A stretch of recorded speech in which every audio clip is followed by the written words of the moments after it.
like Trump died. Partying like Trump died. Partying like Trump died. Partying like I'm on the presidents to represent me. I'm on the presidents to represent me. I'm on the presidents to represent me. I'm on the damn fucking presidents to hold up. Yo, Marcus, what up, brother? Marcus P. Here we are. Hip Hop Citizen Live 2020 election, baby. Here we are, Juan, man. It's the big day. Yo, so we got a couple of races here. It's kind of like you got the, the undercards, and then you got your, the top biller, Of course, we always know the presidential race is your top biller, but yo, we're going to try to take our swag at all of this. Oh, no doubt. From a practical perspective, we want to be paying attention to all elections that affect us and our families. But everybody, of course, is looking at Biden, Harris against Trump and Pence. It's still early in the night, especially here on the Central Standard, Western Standard Time. Back here on the East Coast, we're done. Polls are closed. Polls are closing on the East Coast. You're there on the East Coast. I'm here in Central Time Zone. So I think we have, I think most polls here have closed here in at least in the state of Texas. I know out there on the East Coast, polls have closed. And not only have polls closed, some races have been called already.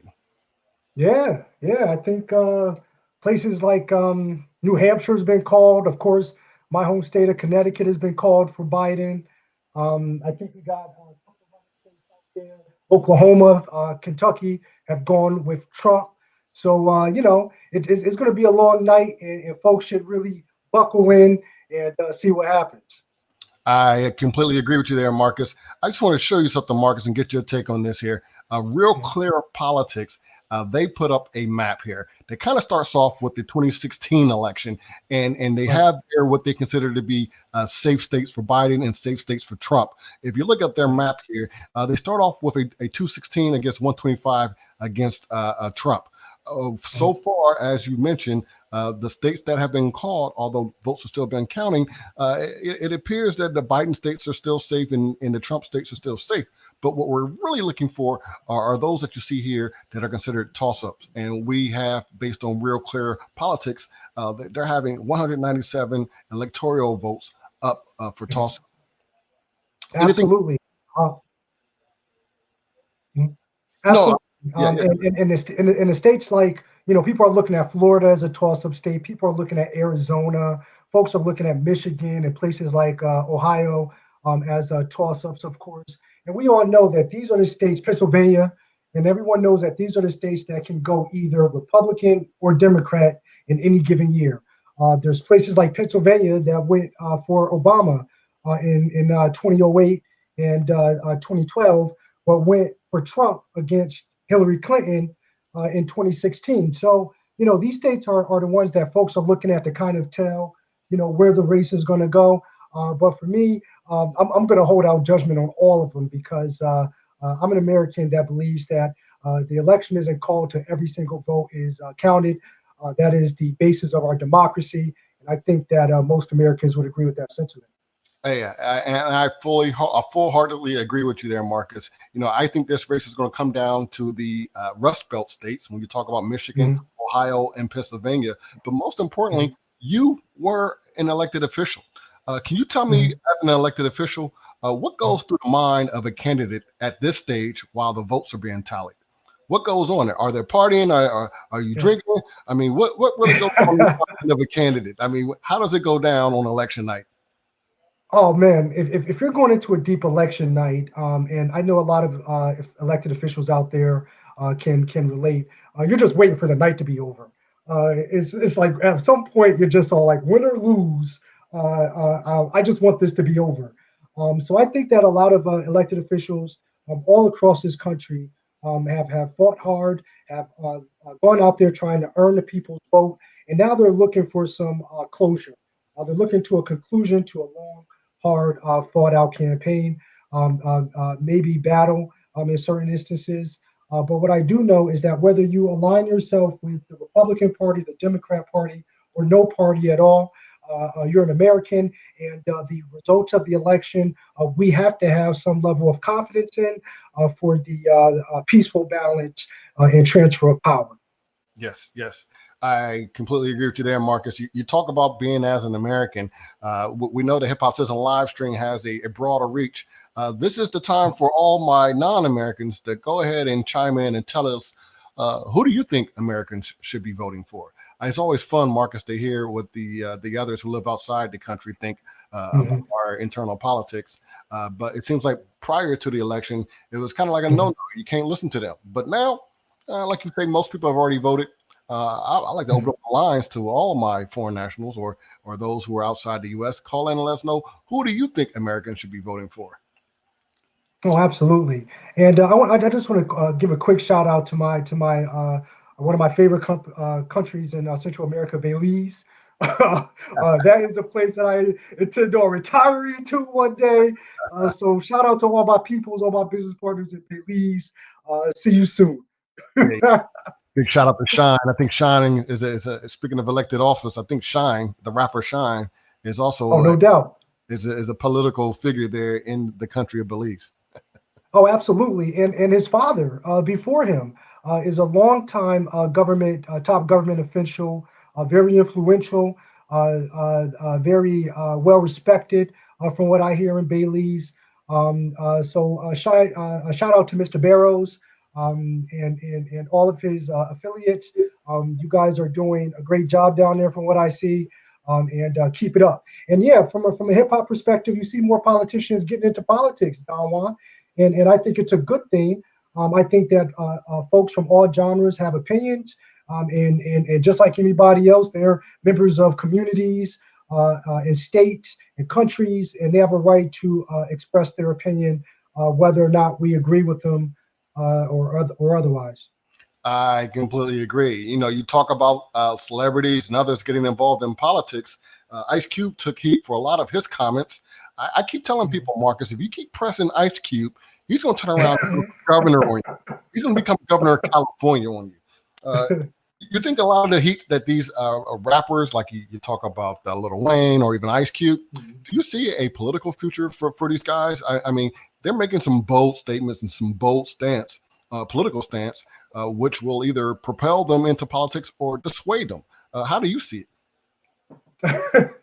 Well, I think that's an interesting question. That's a great current events question. A lot of people have been debating on Black Twitter and other social media platforms on whether or not Ice Cube is a sellout, whether or not Lil Wayne, Kanye, 50 is a sellout. And in my opinion, is of course, as Americans, they have a right to their opinion. We should not be looking to rappers as our political experts, quite honestly. They're human beings just like we are. They've been more successful, and they may have other reasons for supporting a person that like Trump, that other folks that may have more regular day-to-day jobs, grinding it out. The vast majority of Americans may have. So from a financial perspective, I think at some point you got to separate race from economics. If you're rich and you're wealthy and you have means, then you have more access Yeah, to certain things, and you start looking at politics in a totally different manner. I agree that they should definitely have voices, and they should be able to express their voices. But I also think it's kind of incumbent on parents, on mentors, on people that actually raise communities to give a balanced perspective to our young people as to what the current situation is on the ground and how it might affect them in their futures. yeah, absolutely, Marcus. You mentioned race and politics in the same sentence, so I got to bring it up to Don't you. kill me. I got to pitch it back to you. I mean, uh, it, do race and politics play a role so much as class in politics? I mean, is there a distinction between race versus class in politics? That's an interesting question. Race versus class. Hmm. I mean, and I the reason why I say that, because a lot of times, if you go back to like with Ice Cube and even Lil Wayne, right, their support for Trump and even 50 Cent, right? I mean, even 50 Cent, he acknowledged, he says, "Hey, I don't give a f if he's racist." It was about finance. classic 50. Yeah, Classic 50. yeah.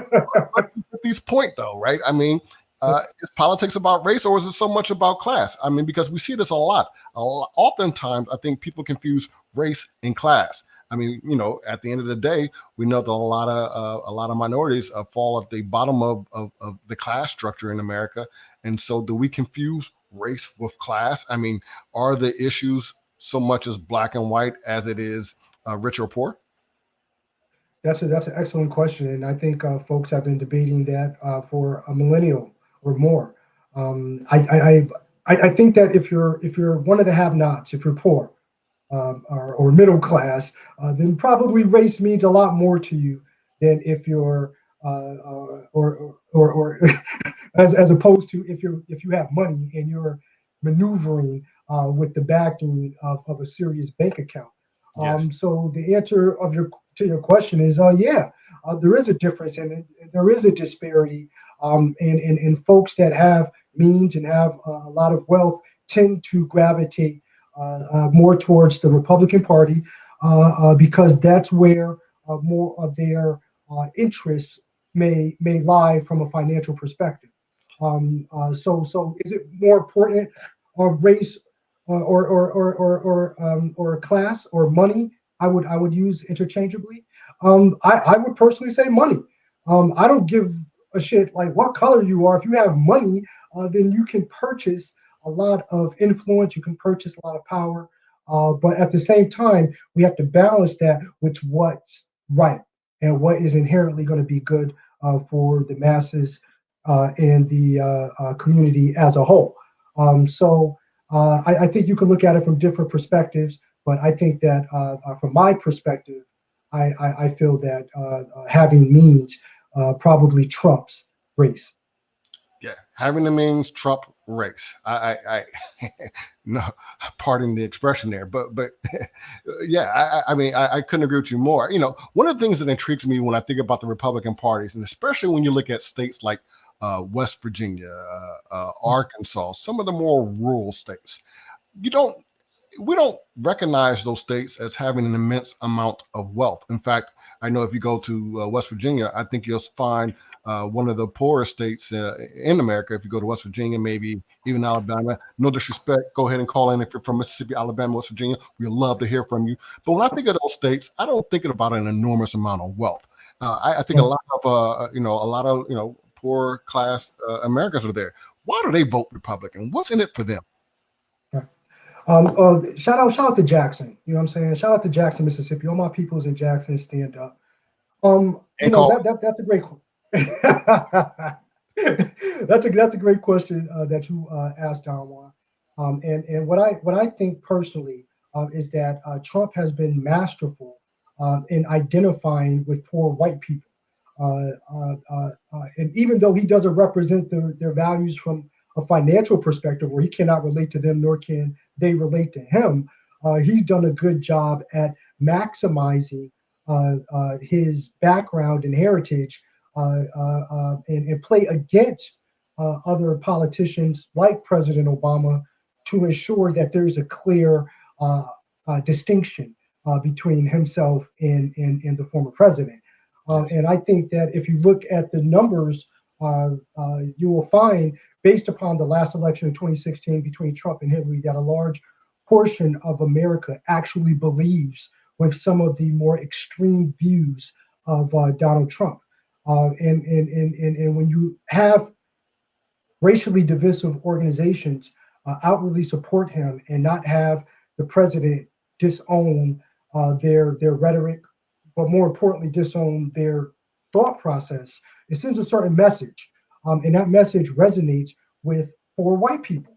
And if you look at it historically, the reason why it resonates with poor white people is because during slavery, there was a competition between black slaves and poor white people, and that in today's 21st century form, I think still exists today. Still exists today. I completely agree. You see that. I see those on the bottom of the socioeconomic class structure in America are competing for resources. We say in the hood, crabs in the barrel, so to speak. And and Tell and me you know, about and one of the things that strikes me when I think about the poor against some of the say minority interests, you think about a state like West Virginia, for instance. Uh, uh, you know, it seems like the Republican Party used fear tactics. They're gonna, you poor white man, they're gonna come take your guns. They're gonna raise your taxes. If you're a poor white man, why does that matter to you? You don't have a lot. You're not paying a lot more taxes. It's not going to affect you. And to me, it just seems to me that the ideal of a smaller government. I don't know I don't know what's so sexually attractive about voting Republican if I'm a poor white man. I just don't get it. And those are the people who have to come out in excess for President Trump. That's his base. It's the poor white man, the poor educated white man. Absolutely, absolutely. And if you look at it from the truest sense, I mean, it boils down to a couple of things. I mean, it boils down to prejudice. It boils down to bigotry, and it boils down fundamentally to racism. And until we realize and understand that as a people, then maybe we can come together and start plotting a course that will be more effective long term towards those sentiments. But Yes. the election and support of a person like Donald Trump is very stark to the and relevant to the current state of our race relations in the United States. And I hope that folks are seeing this from a change standpoint, because the electorate in the United States is becoming more brown. And I think certain elites, they understand that. And that is the reason why somebody like Trump resonated so much with not only poor white people, but very rich white people. So we kind of look at Trump as an idiot or as someone that's out of touch or not a career politician. But if you think about it, he's been extremely masterful.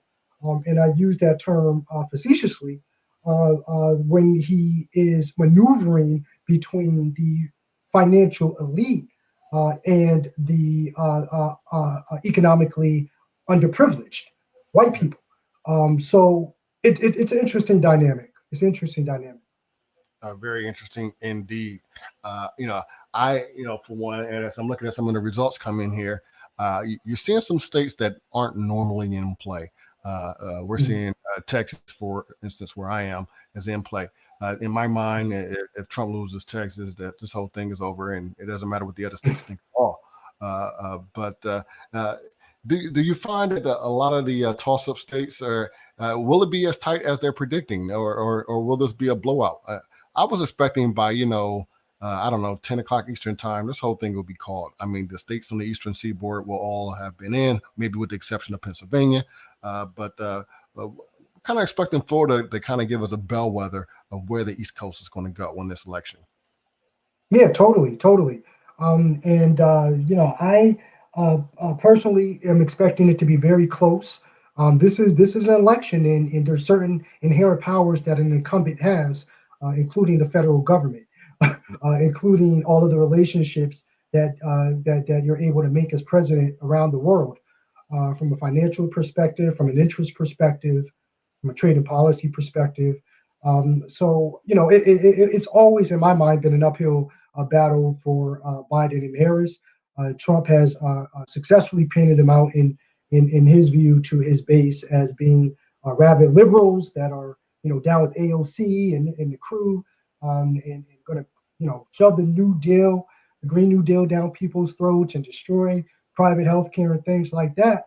And that's the type of message that's really been resonating. I mean, here in Connecticut, even though we've already gone for Biden, the vast majority of those votes have come from the cities: New Haven, Bridgeport, Hartford, Stamford. Whereas the vast majority of the suburbs have largely supported Trump.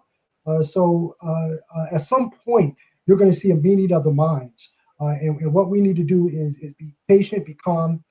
Don't get too excited about what's going on tonight. Let's give it a day or two to play out, because that's exactly how long this thing might take, if not longer. Yeah. Do you think the boarding up of certain cities is relevant? I see cities like Washington, D.C., for instance. Why is D.C. boarding up? They got 3 electoral votes. What's going on there? Well, why do I need to board up Washington, D.C.? What's going to happen in Washington, D.C.? Well, a wise man once told me never underestimate the power of the human ego. Some places. I mean, first of all, every American vote counts. I mean, like even if you're in a low count electoral college state, like even Connecticut, which only has several electoral college votes, I voted in every single election, presidential election since '96, since Clinton v. Dole back in '96. I was 19 years old, 18 years old, or something. So it's important to vote in every single election. Too many people have fought and died for folks to have the right to cast their vote for the leader, the national leader of this country, and I don't think that should be taken for granted. At the same time, even Thomas Jefferson said, if it ever comes a time where this democracy doesn't work, we have the right to build a new democracy that heeds the needs and the will of the people. So I think that from a national perspective, we're at a state of interflexion right now, and we have a long way to go to addressing the biggest elephant in the room that folks say don't matter anymore, and that is slavery.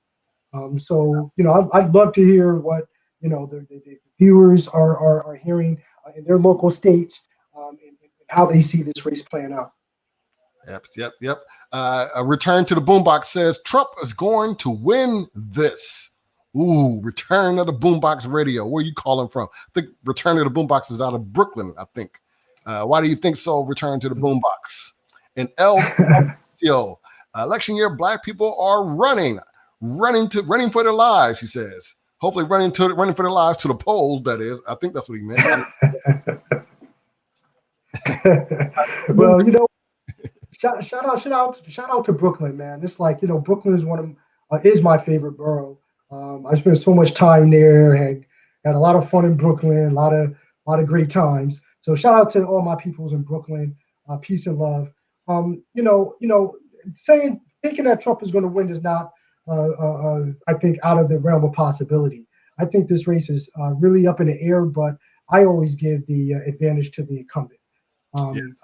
So Biden has an uphill battle, no matter how good his message and Kamala Harris's message is to their base. It's a matter of turnout, and it's also a matter of whether or not foreign interference is going to take hold in this election. I mean, like, no one's talking about it tonight because no one wants to delegitimize the election, and neither do I.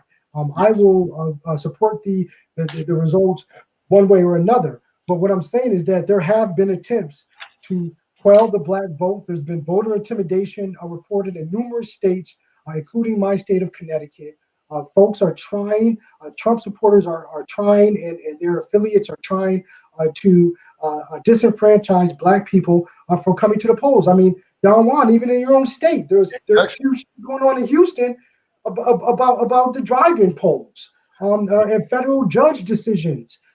So we see it happening all around us. What we have to do is decide whether or not that's going to stop us from exercising our God-given right and our constitutional right to vote. And I implore everyone that's listening to this podcast not to let it deter you. Get out there and vote. Get out there and vote, especially if you're in the West Coast, if the polls are still open. I just want to talk about North Carolina, for instance. North Carolina, looks like the media is showing North Carolina has about roughly a majority of their votes in, maybe around 70% reporting. But Biden has a strong lead in North Carolina. If I were to go ahead and make a prediction based on the numbers, it looks like North Carolina is going to go for Biden. And yeah, I mean, they haven't called it yet, but if my numbers are correct, and if you go with the projected map here, my count has Biden at 218. Yeah, I mean, 218 is good, but it's not enough to win. You need 270 Electoral College votes to win. And shout out to Dialect. I see Dialect just threw up a post. Bush won in 2000 without winning the popular vote. And yeah, he's absolutely right. I think if Biden wins North Carolina, I think that bodes well. If he could pull out Ohio and Michigan, and ultimately someplace like Pennsylvania and Nevada, that would be a fantastic a scenario for Biden. However, let's not forget this is the two G's, and Republicans have stolen basically two other races. They stole Bush versus Gore in 2000 through a Supreme Court decision, even though Gore won the popular vote. They stole the election from a popular vote perspective in 2016, Trump v. Hillary Clinton. A lot of people are disenfranchised because they see that the popular vote doesn't, or the most popular candidate does not actually win always the presidential race. And a lot of folks are talking about whether or not the Electoral College should be modified in some way. And I, for one, am a proponent of it being a discussion.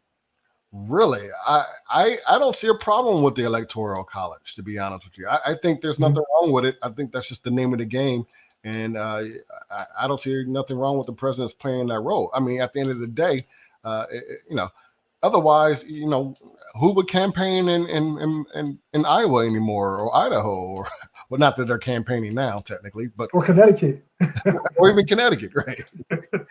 well, first of all, nobody campaigns in Connecticut any goddamn way. I don't think Biden or Harris stepped foot in Connecticut this time. And in the past, all the candidates at least stopped in Connecticut at least once. I don't think anybody stopped in Connecticut this election cycle. You make an excellent point, because a lot of Americans don't see the election. The election actually happens in maybe 3 or 4, maybe this year 5 different states, and that's where all the money seems to be going. A lot of us, our votes have already been counted for, right? They already know where our state's going to be red or blue. But the states you see here in yellow, with the exception of Texas, usually that's where the campaign happens in your yellow states. I mean, this year it's a little bit different, but like I said earlier, it's going to come down to the Rust Belt states. I think the states to look for is going to be Pennsylvania, Ohio, and Michigan, because they're still carrying that Rust Belt electoral college numbers. The Electoral College isn't the Electoral College basically your congressional representation in the state plus your 2 senators, and that's where you get the points. For instance, North Carolina has 15 electoral colleges. That means they have 2 senators and 13 congressmen. Isn't that where the Electoral College numbers is derived from? It's based on the electoral vote, which is going to be your state elected representatives. Is that right? I believe that's correct. Yeah. So from a certain perspective, it is. You're absolutely right.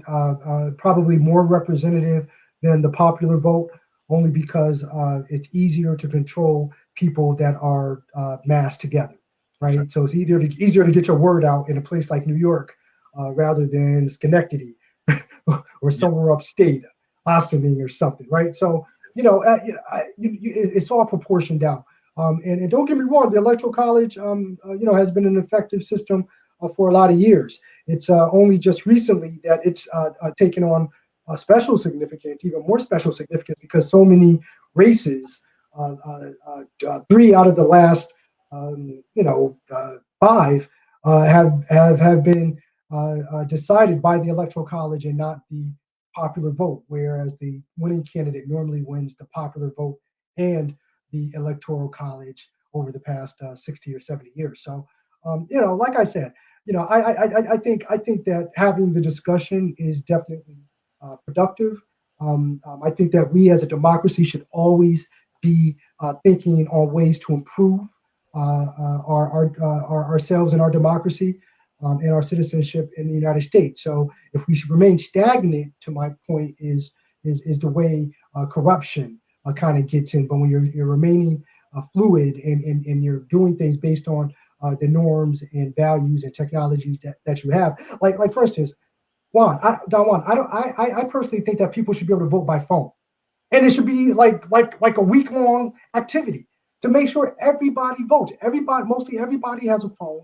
I mean, like if they can take your social, like you have stocks and bonds and you have your credit cards online and you pay your bills online, like why can't you vote online? To me, it doesn't make any sense. But that's one of the problems that I think we should be discussing. Yes. Biden wins, big if there, or maybe a small if, depending on what state you're in. Should Biden win, what really changes? And let me proffer what my supposition on this. What really changes in America should Biden win? It's going to be what I call the undercard. What happens in a Senate race? What happens even at your local district? I mean, for instance, if you were in Kentucky where Breonna Taylor lives, electing your district attorney can make a huge difference in terms of the type of miscarriages of justice that Breonna Taylor's family experienced. So clearly, what changes at the high level may not impact you, but certainly there's a greater impact of your vote at the lower level, the local level, and more specifically at the DA level. And so, in my opinion, I think that's what happens if should Biden win. What really changes? Well, it really depends on what happens down at the smaller elections at the local level. In my opinion, what would you add to that? I guess, Marcus. No, I agree. I think that local elections and locally elected officials probably don't get enough exposure for the effect that they have on everyday lives of Americans. Your city council, your state representatives, your state senators, your governors. I mean, all of these people have tremendous influence on the daily lives of American citizens. So we should definitely take into account those races and those elections, and whether or not there'll be 2, 3, or 4 years, you should be voting in those elections like you vote, for a president in a presidential election. Yes. As a former elected official myself, I happen to understand a little bit more succinctly the policy issues that are handled on a local level, things that you might consider very important, like your city taxes, like your public safety, like your public works, your trash pickup. All of these quality of life issues, I think, speak directly to the everyday lives of Americans. And organizations, municipalities, cities that have good functioning city government are normally the places where folks find most desirable to live. Yes. That including, in the school system. And that, again, is a direct result of who you put in office. Depending on how good or how bad it is. So yeah, you're absolutely right. I think that far too often we minimize the local elections at our own detriment, and we should look at it more seriously. Yeah, quick shout out to Keyshawn Petgrave. What up, Keyshawn? Where you calling from, bro? You know what I'm saying? Throw your rep your city, throw it up in the comment box. He says if Biden wins, it's going to be a whole new type of hell to pay in America. I just got to ask you, Keyshawn, and I was going to mention to you too, Mark. When you talk about a presidential race, I don't think there's any greater job for the American president than protecting its citizens or its people. And in my mind, when you say if Biden wins, there's going to be a whole new type of hell of America. What could be worse than letting 200,000+ Americans expire? And so the Keyshawn, I will put it back on you. How does that hell compare to what we've experienced with 200,000+ Americans dying for something that is largely preventable? Heck, if you really think about it, the Congo in Africa, Botswana has done better mitigating the threat than the U.S. has. Call it out. Don Juan, you are so right, man. And shout out to Keyshawn for engaging. We appreciate your comment. And to take Juan's point a step further, I would say that Black Americans in this country has been going through hell for the past 400 years, and experienced millions, tens of millions of lives lost due to the Middle Passage, due to slavery, due to the Black Code, segregation, Jim Crow, right up to this current time of police killings and Black folks getting shot in their cars and God forbid in their own homes and beds. So we as a people, we're used to this type of death. The difference is that it has been magnetized a lot more because of the rhetoric of Donald Trump and his blatant disregard for science and the facts. But from a catching hell perspective, brother Malcolm said it best back in the early '60s. We catch hell because we're Black. We all catch hell for the same reason. Yeah. Well, yeah. One of the things whenever I hear someone say 400 years ago, the most important part of that 400 years ago story is that the fact that, remember, the United States has not been around for 400 years. That means that there Mhm. was discrimination on the lands prior to the formation of a new perfect union. And Good point. to me, I think that's historically imperative here when we discussed 400 years ago. I mean, you're talking about going to 1619, 401 years, you want to be exact. 1619 was the first time that people like me or people who look like me were banned from owning guns on the land. There wasn't the United States of America. It was 1619. And they had already established a common law that brown people shouldn't possess guns. Oh, And that's a so, fantastic point. and so to me, I think that gets lost on people when we say 400 years ago. I think the importance of how long ago, and we're talking almost 150 plus years before the Declaration of Independence. So, and I think it's imperative to put that into perspective here, especially when we talk about the importance of voting and what really changes and how your vote matters. And I think that's what we're expecting to see here tonight, because they talk about a blue wave, Marcus. I'm expecting this to be easy night, a quick night. And in my mind, I think Trump is aware of that. And I'm told that he's retired early. I mean, he cut the White House party down to 250 people. I mean, he's laying off people from his party that may have been hired to help to show up at his party anyways. But, I'm told that, he's reduced his election party down to 200 people, which is a reduction. Well, let's hope so. I mean, let's hope that he's right. And you bring up some great historical points. And let's get back to that for a minute. I mean, 400 years. Think about it. A generation is 20 years. So that's 80 generations. 80 generations of Wow. our people going through this trauma. 80 generations. 80 generations 80 of our people going through this trauma. And to your point about slavery and the degradation and otherwise of Black people since before this country was even incorporated, which was over 150 years of slavery and bondage for Black people before this country was even established as a corporation, says a lot to the historical nature and the ingrained bigotry and racism towards Black people that is not easily forgotten, that is not easily gotten over by a lot of people. And unfortunately, I think President Trump personifies that sentiment, that feeling for a lot of people because of his rhetoric, Yes. Whether he believes it or not. And that's what I think is dangerous. That's what I think is dangerous, that he doesn't have the foresight to understand that this whole nation is changing. Yep. And either you progress or there's nothing. There's nothing. There's absolutely nothing. Give a big shout out to Karen Royale. Shout out to Karen. Karens are popular these days, and it's no surprise that she says, "Hey, it's going to be a shit show if Biden wins." How come? Well, how come? Well, how much more of a shit show, Karen, can it actually be? It's like this is what gets me sometimes. I mean, it's amazing, and I am not talking as an elitist, by the way, but it's amazing how unsophisticated and unread a lot of people are. And I'm just thinking, like, from a perspective of just looking at all things being equal. If you listen to what President Trump says, and I'm only talking about the president, I'm not talking about people around him, I'm not talking about people against him or for him, because I don't agree with a lot of them either.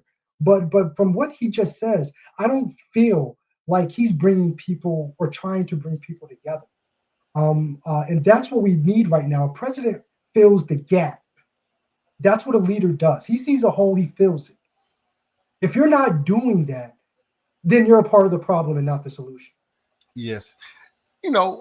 Sometimes I try to put myself in the mind of, say, a Karen or even a Keyshawn, those in the chat room who are kind of afraid of a Biden presidency. I put myself in the mind of them, for instance, and I say to myself, you know what?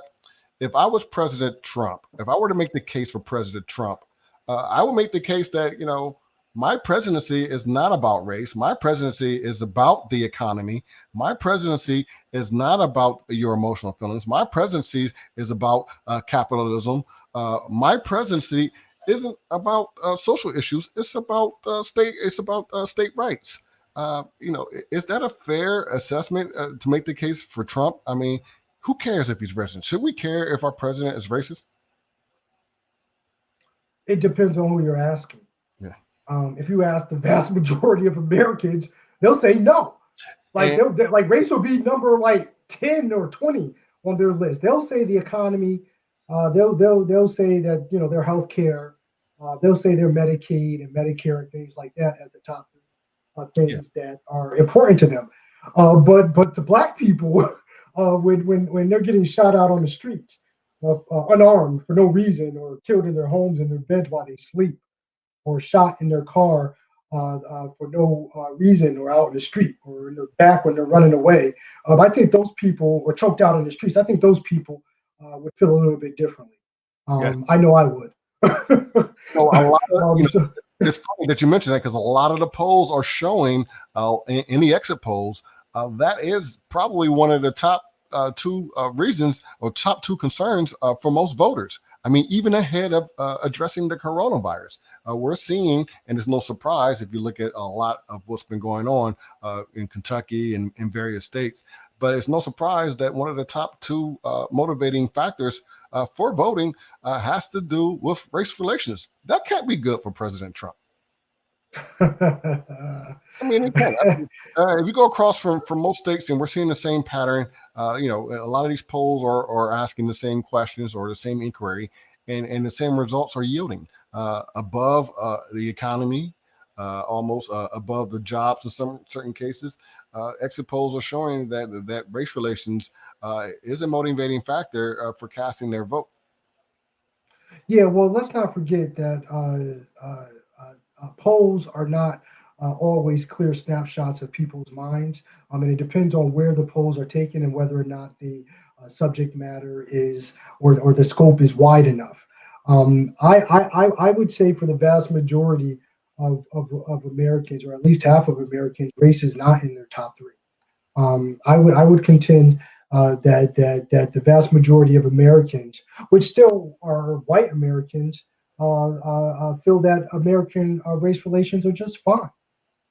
Now you have a lot of white people further to the left that lean liberal, that may feel that race relations is an issue, and God bless them, because I believe there's still an issue. Sorry, Mark. New Jersey has been called for Biden. Arkansas has been called for Donald Trump.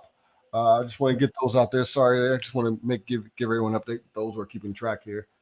73-48 is the projection, according to CNN. If you believe in CNN, I'm pretty sure there's a Fox News that may have the inverse numbers.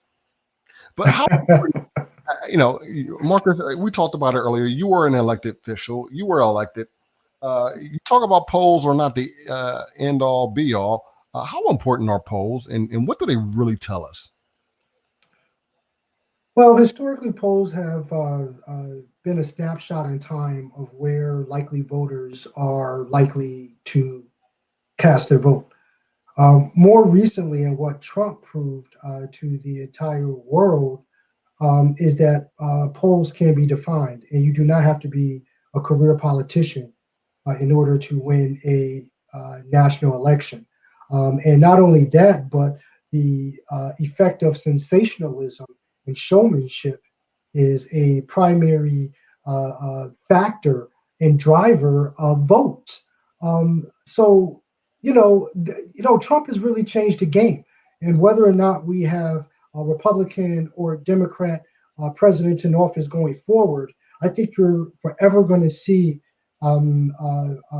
folks take national politicians take from the Trump playbook because they've seen it work in such a dramatic fashion.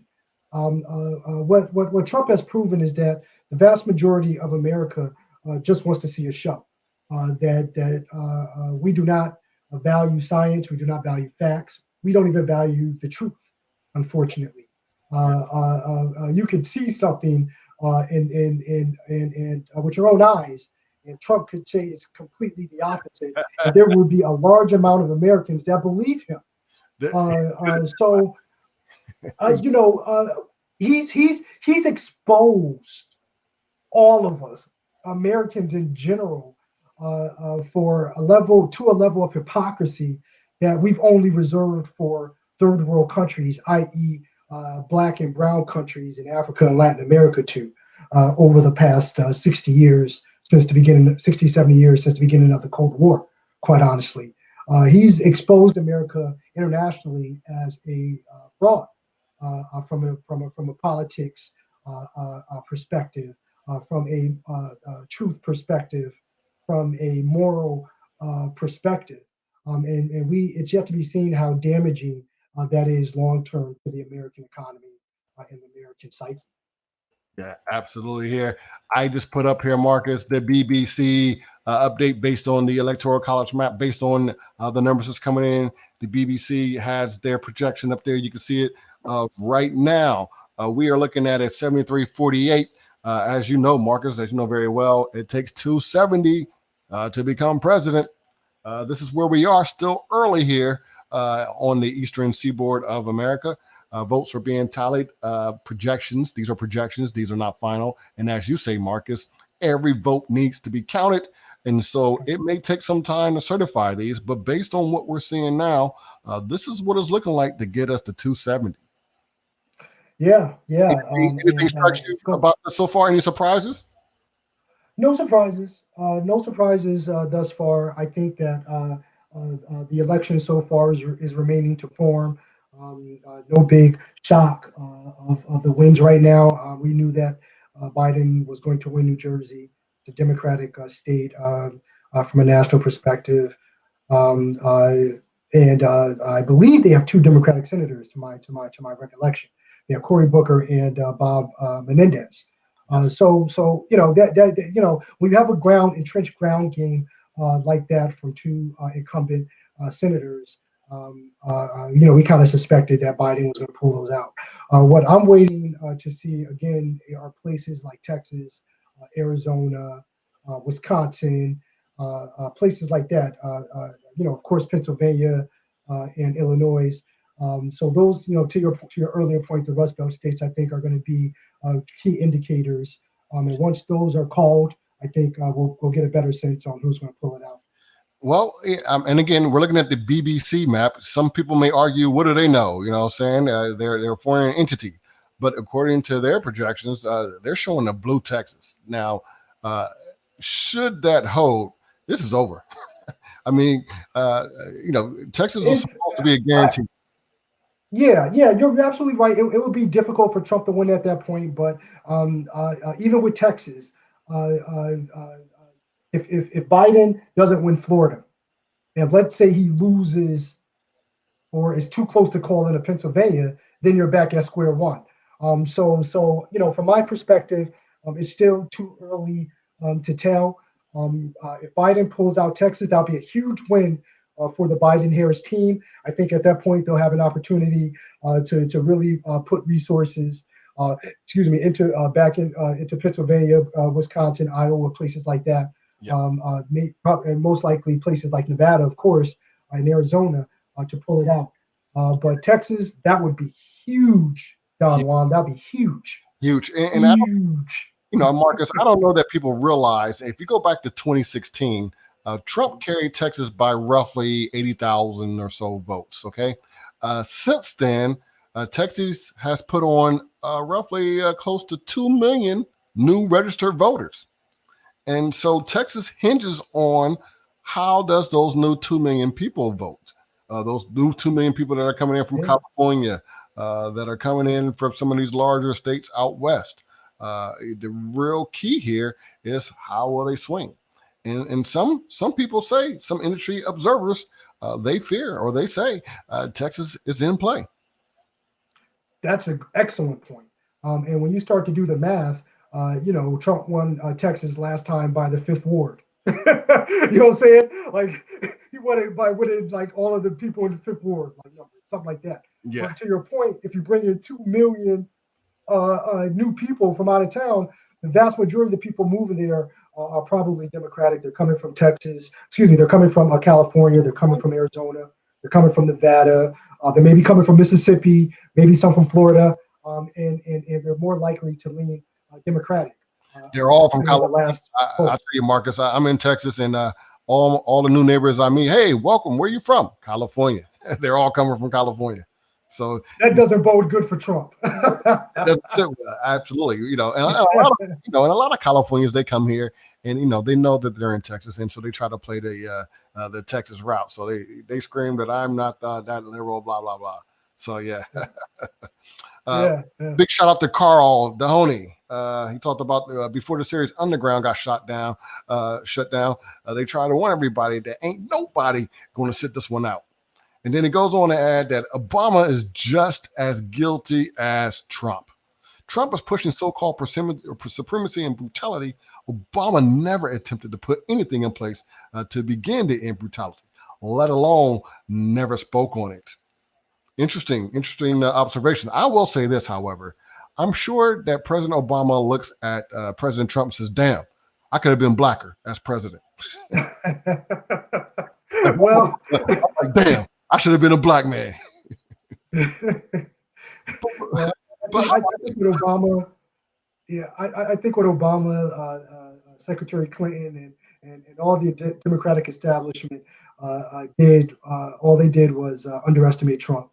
They underestimated the fact that 8 years of having a president called or named Barack Hussein Obama, they thought that there wasn't going to be a backlash towards that. They thought that they were going to just be able to walk into office and continue on some of the great policies that Obama and his administration implemented. But America said differently. America said, "Hey, listen, Obama wasn't so great, and in addition to that, we don't like the fact that we had a black president named Obama, quite honestly. And don't get me wrong, I think that to our friend's point, Obama missed a lot on race relations. I think he was very timid towards race relations.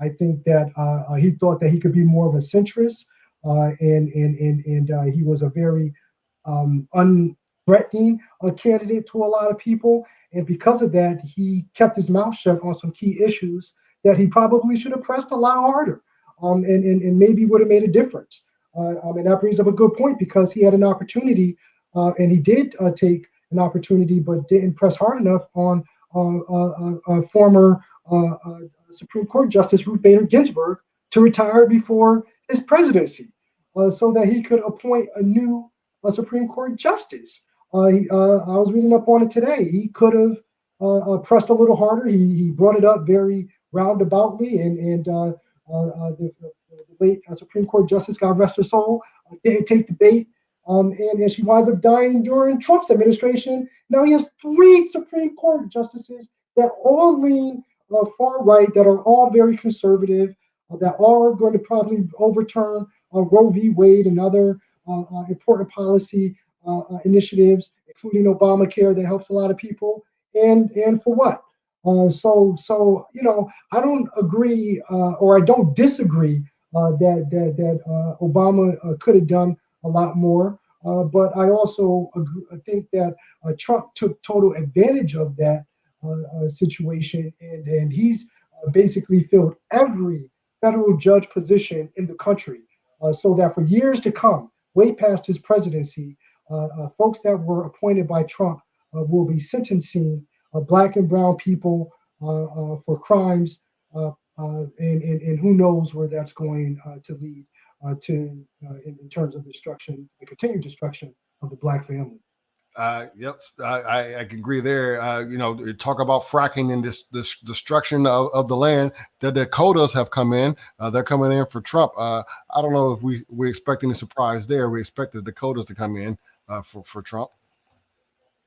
Yeah, it's still early. Only about 35% of the votes are in.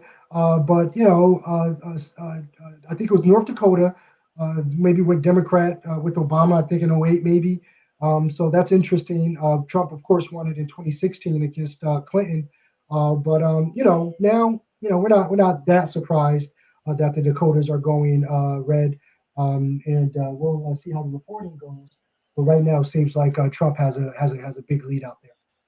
Oh, yeah. The calculus is moving in real time. I just want to remind everyone you're watching Hip Hop Citizen live stream across concurrent social media platforms. That's right. Across concurrent social media platforms, streaming live.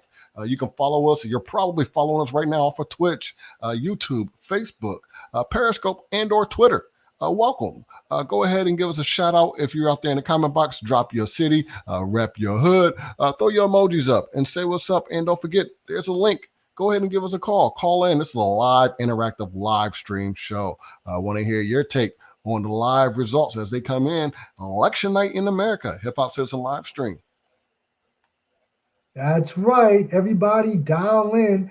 I want to hear some comments. I want to hear some commentary. I want somebody to say that we're full of shit. Come Yeah, on now. we're Let's get in this game. Let's get in this game. This is an exciting night, yeah. historic night. I'm happy to be here with Don Juan Mack. I'm Marcus Packer coming from Connecticut. Peace out to my peoples in New Haven. Big shout out to Miss Grace out there. How you doing, Miss Grace? What a beautiful name.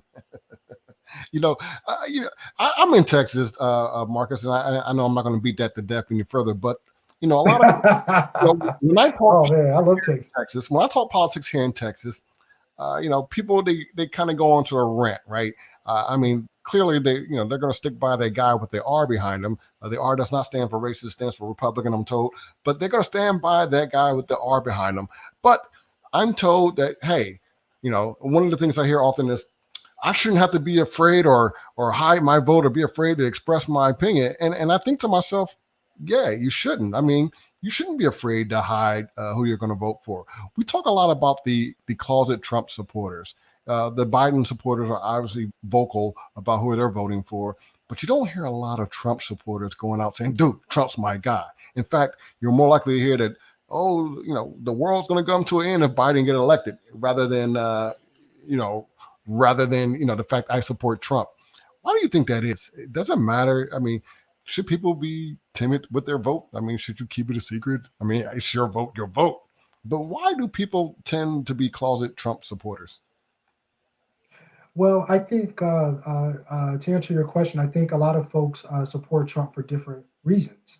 I think there's some people that support Trump because of his rhetoric on race and things of that nature. But I think a lot of people, a lot of so-called good people, support Trump because of some of his financial policies. I think Trump has been good for a lot of wealthy Americans, and there's nothing wrong with that. Nor do I think folks should hide who they support. I don't think you should feel ashamed if you support Trump.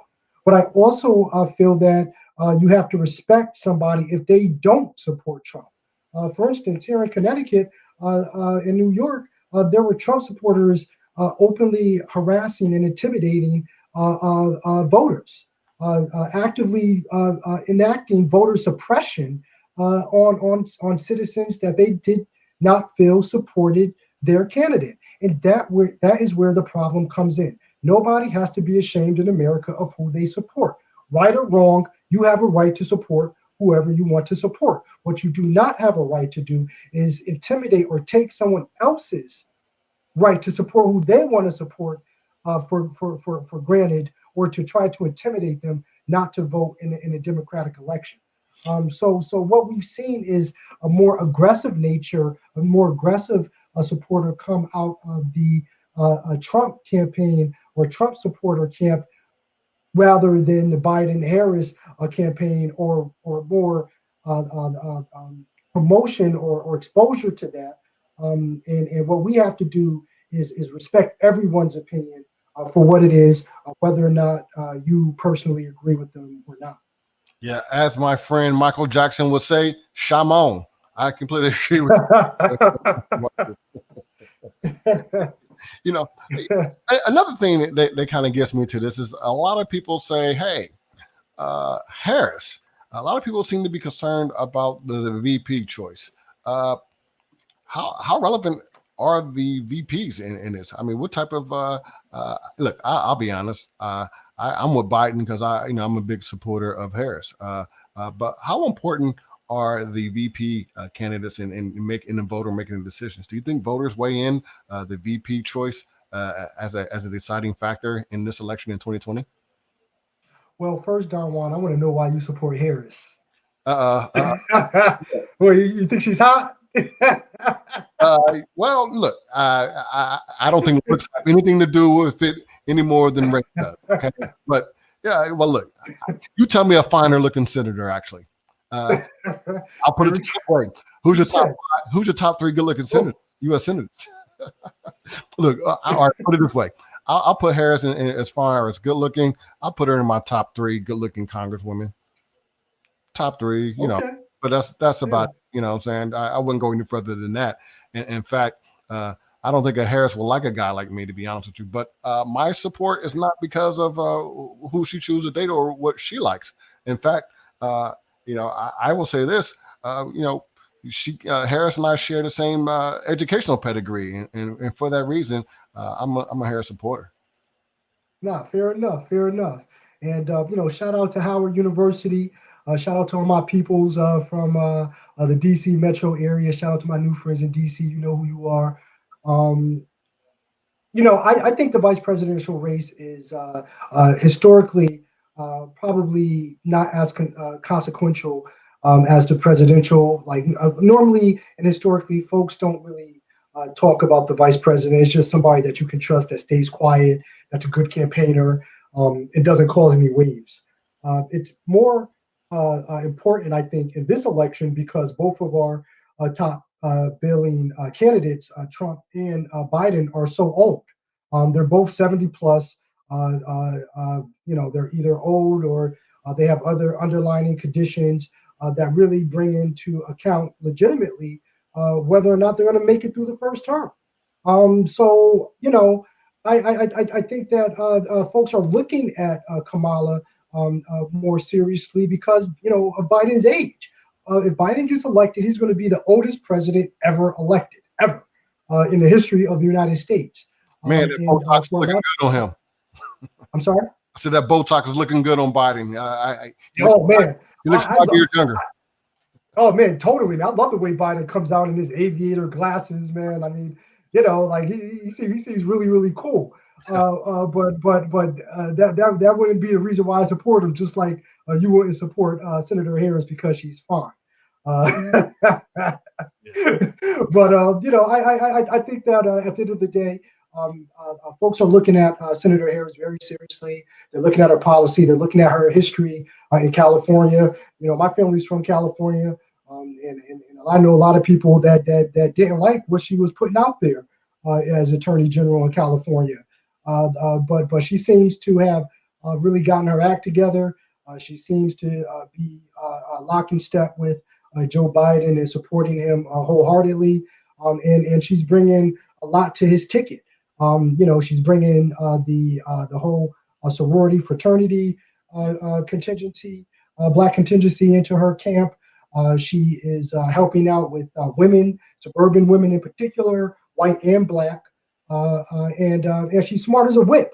I mean, she's a trained lawyer.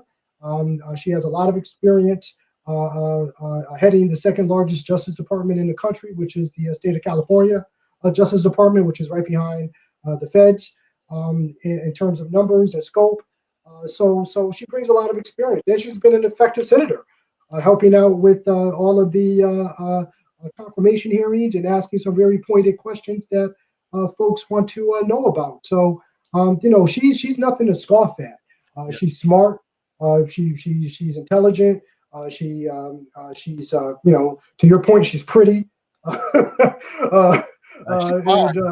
For old ass woman, she's fine, dude. Let's go real. Keep it real, son. Keep it real. Be that old. You know what I'm saying? I mean, well, I'll leave that part out. I'll keep it classy, as someone said in the comment box there. But I have a confession to make. Marcus. I'll have you know that on the eve that President Trump was elected, Kamala Harris was actually, I believe, elected to the Senate. And I made a prediction. Okay. I made a prediction probably 4 years ago to this day that Kamala Harris will be in the White House. And so I'm going to find that post. I'm going to dig that up and I'm going to post it. Yeah. I made this prediction. And those of you who know me, you also know that I made the prediction way back when there were 50 people running for president in 2008. I made the prediction that it was going to be a Obama Biden ticket. And back then, people thought I was crazy because, the guy had no experience, so they said. And there's no way in the world that a Biden will allow, a cop-friendly Biden will allow Obama to top him on a ticket, and he did. And so I also, with that cockiness, I made a prediction 4 years ago, almost to this day, that Kamala Harris will be in the White House. So I'm going to put that up here pretty shortly here, just to prove my prowess. Wow. Well, I see dialect says lies, lies, lies. Well, But you know what? I have to post. If you did do that, then I hope one of those campaigns are looking at you, whether Republican or Democrat, because if you call it elections like that, you should be in Vegas, not Texas. Hey, well, let me know when you're running for your next office, Marcus, and I'll be sure to hit you up with a consulting invoice. I bet you will. I bet you will. But while we're on that, give me a call and shout out. Let me give a quick shout out to some of our affiliate groups, right? Some of our groups, they've been helpful in helping us out. Big shout out to Revive Underground Hip Hop. You guys are watching us. Shout out to hip hop artists and producers. Thank you for watching us on the Hip Hop Carrying Our Stream, Hip Hop Citizen live stream.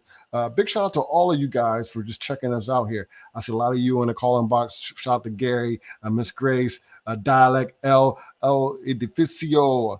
Sorry about my Spanish there. I'm not good there. But a big shout out to all of you guys who've been following us. And don't forget to hit that hashtag, like, share, and comment in the box. The lines are open. The phone lines are open. Feel free to give us a call. They'd love to hear from you. We are talking about the election night, the road to 270. Looks like the numbers have remained unchanged. Prediction, that is. And again, all votes must be counted, but these are predictions based on a statistical analysis of where the numbers are headed. And mass media is projecting 80-51 Trump right now on the road to 270. 270. That's the magic number. 270. For all my hood folks that's playing those numbers tonight, man. 270. That's that number. Good point. That's that hot number. 270 072. There it is. 720. Yes.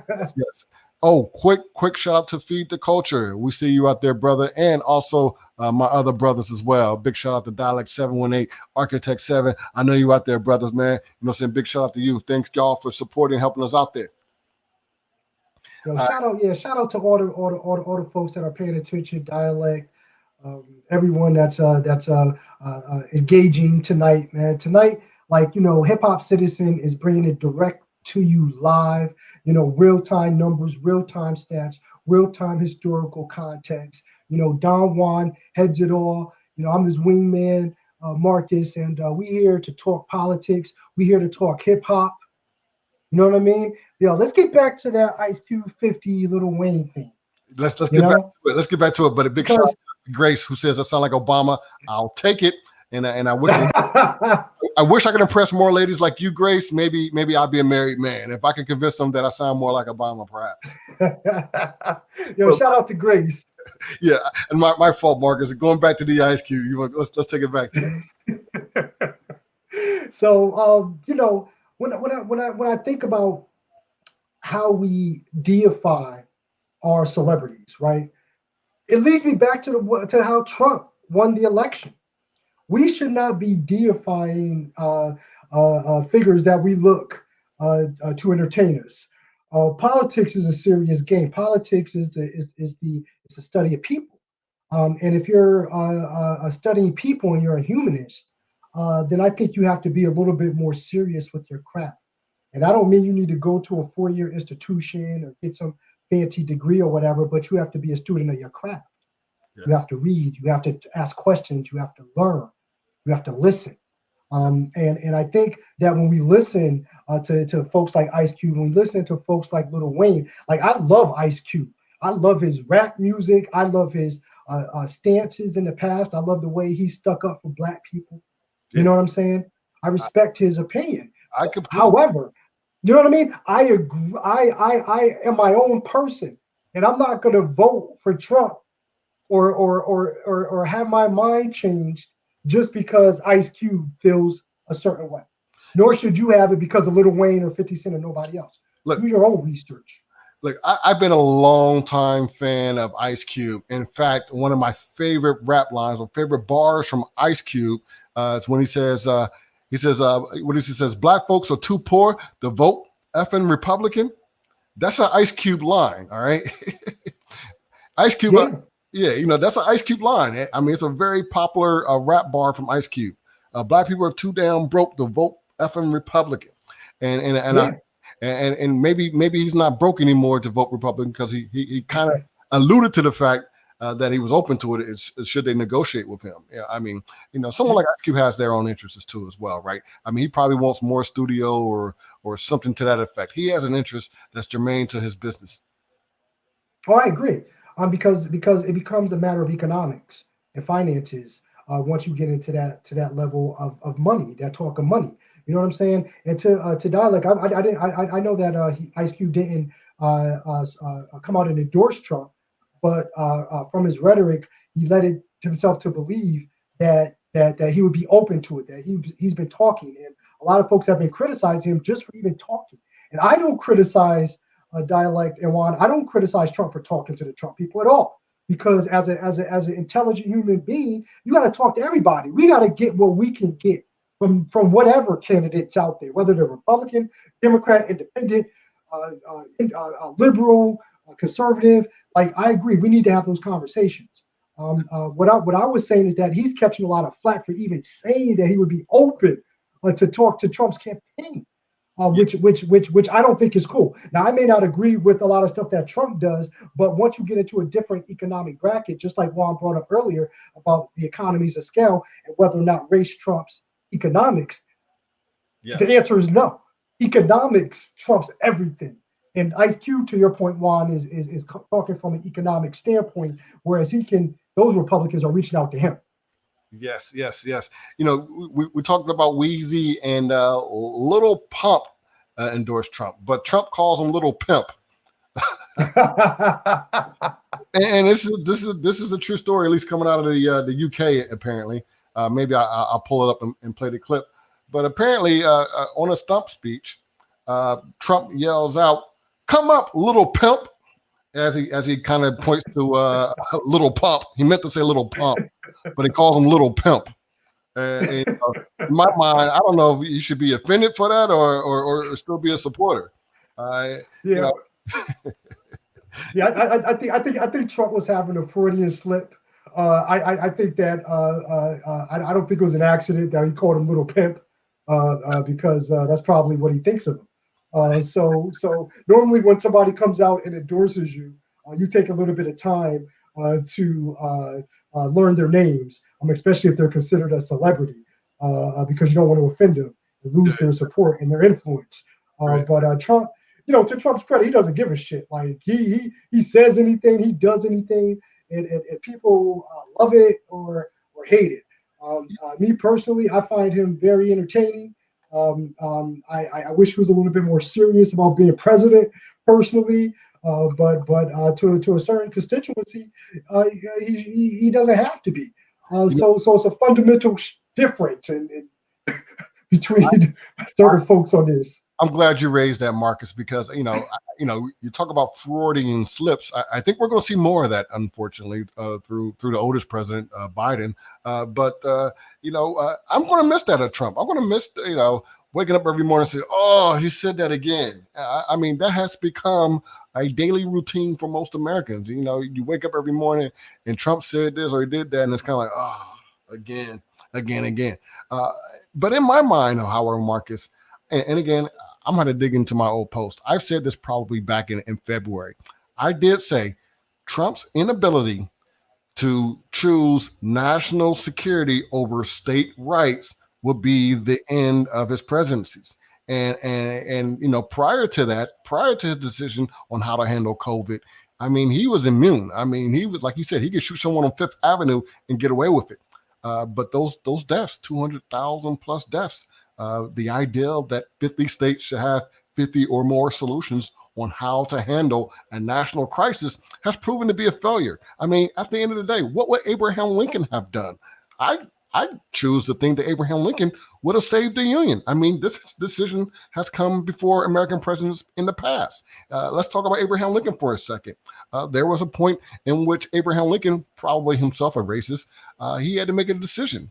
Hey, we need to win the war. More importantly, I need to keep this country together. I can't let them separate into two different unions, but I have to keep the countries together. But they argued then for slavery, Marcus, I believe, the argument there is that, hey, don't tell us how to run our business. If we got people in our field that's driving our industries, the northern states should stay out of it. Same thing here in my mind. I think it's analogous to how you handle a national crisis. You gotta unite the states, United States, for God's sakes. You gotta unite the states and solve one common issue. You can't have 50 states just go about it your own way and expect that it's kind of going to fix itself.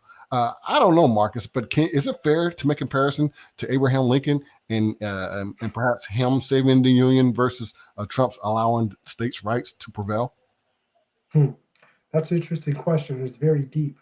I think that to your first question about Abraham Lincoln and whether or not he chose the Union over his personal needs and bigotry and racism, is the answer would be yes, he did. He chose the Union over his personal racism. Yeah, state rights. State rights. State rights. Yeah.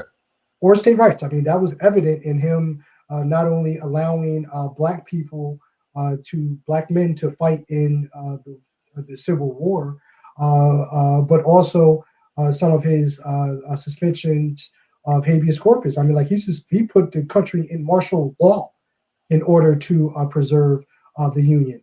And if you try to compare it or talk about analogies between what Lincoln did and what Trump did or didn't do, I think those differences are stark. I don't think Trump did everything he could to quell COVID-19. I think that it was his intent from the start to let weaker immune people die. And because him and his rich buddies have access to healthcare that the average American does not have access to, he wasn't as concerned. And even once he got it, and there are some reports saying that he almost died, that he kept it quiet, that his wife had it, his son had it, a lot of people close to him had it, and he still comes back and basically takes the same stance of not wearing a mask, not social distancing, still having rallies, still not admitting the deadliness of this virus is extremely telling. And to me, that is the biggest reason why I cannot support President Trump. To your point, I'm not going to lie, I find him again very entertaining. He says interesting things, he says funny things. He's so honest that you kind of feel a little relieved that somebody's just being honest. I mean, like I think a lot of our presidents have been racist, even a lot of recent ones. Trump is very open about it, and there's some people that may contend that at least knowing that he's racist and him admitting it is better than someone acting like they're not and faking the funk in your face. Yeah. So I don't think Trump has the capacity to handle this pandemic in the proper way. I don't think he has the expertise. I don't think he surrounds himself with the expertise. And I think the biggest detriment to his personality flaws is his arrogance and his unwillingness to take responsibility. Yep. And again, to quote my friend Michael Jackson, show enough. We talked about the main event, right? Being the presidential race. I certainly do want to get into some of the undercard race. When I talk about undercards, the first thing that comes to mind is the Senate race. Key 7. Let's talk about some of the key Senate races. Maine, Susan Collins is up.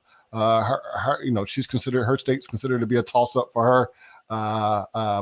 North Carolina, considered to be a toss-up in the Senate race. Iowa, Georgia, Montana, South Carolina. By the way, Lindsey Graham is on the fence in South Carolina. Lindsey Graham was also the head of the Judiciary Committee, the same committee that helped confirmed Supreme Court Justice Amy. Was it Colbert or Colbert? Yeah, something like that. Yeah. So yeah, something like that. So to me, in my mind, I think that'd be interesting race to look out for in terms of the Senate to see where Lindsey Graham falls. And to quote President Trump, what kind of kind of name is Lindsay anyway for a man? Quote unquote.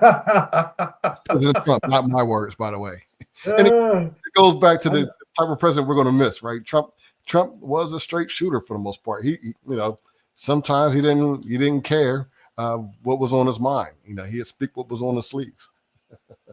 Yeah, and quite honestly, there is a certain refreshing air that gives, but it becomes dangerous when it's completely mixed with arrogance and lack of knowledge.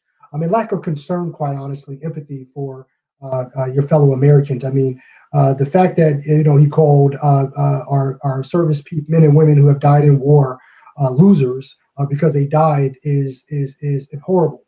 The fact that he disparaged former Senator John McCain was horrible. The way he's disparaged gay people and disabled people and women, I just think isn't really incumbent on being is indicative of being a good leader. Yes. I don't think we need that type of divisiveness right now.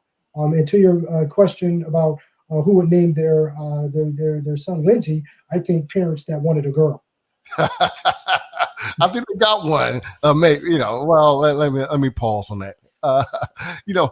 Susan Collins, the Maine long-term, I guess I should say the long-term Republican senator from the state of Maine, has been a heated topic up there in the New England states. Her support for Brett Kavanaugh on the Supreme Court justice caught her a lot of heat. I believe she was the one senator who did not vote for the confirmation of Judge Amy. Do you think we'll see a change in her seat? Do you think the people of Maine will vote her out? She seems to be up against the ropes up there in Maine, in the state of Maine. Yeah, I watch Susan Collins a lot. She's a flip flopper. For some reason, she cannot make a decision. She's very conscious of her appearance, and she thinks that not taking a stance is a stance. And sometimes not taking a stance is just being a coward. And shout out to all my peoples in Maine. Shout out to Kennebunkport, Maine. Shout out to Wells, Maine. I vacationed there frequently, including a couple of months ago at the end of the summer. So I love Wells. Shout out to Wells. Great lobster, great people, great beaches. So shout out to Maine. I think they deserve better representation. I think they deserve someone that's going to speak to their values and take a stance either way so that their constituents understand where they where they stand at. Yeah. There. We talk about consequences. There are consequences for being too close to the president. You support the president, you can get electrocuted by the people in your electorate. Another Republican senator to watch for in the state of North Carolina, Tom Tillis. He's defended Trump's handling of the coronavirus, while a majority of voters say that they supported the state's Democratic governor in his clash with Trump over the same issue. Do you think Tom Tillis stays, or do you think that North Carolina will vote him out? North Carolina right now is weighing heavily towards Biden. And in my mind, whoever's on the top of the card, the undercards are going to lose as well. Down ballot, Tom Tillis may be at risk. You think Tom Tillis stays?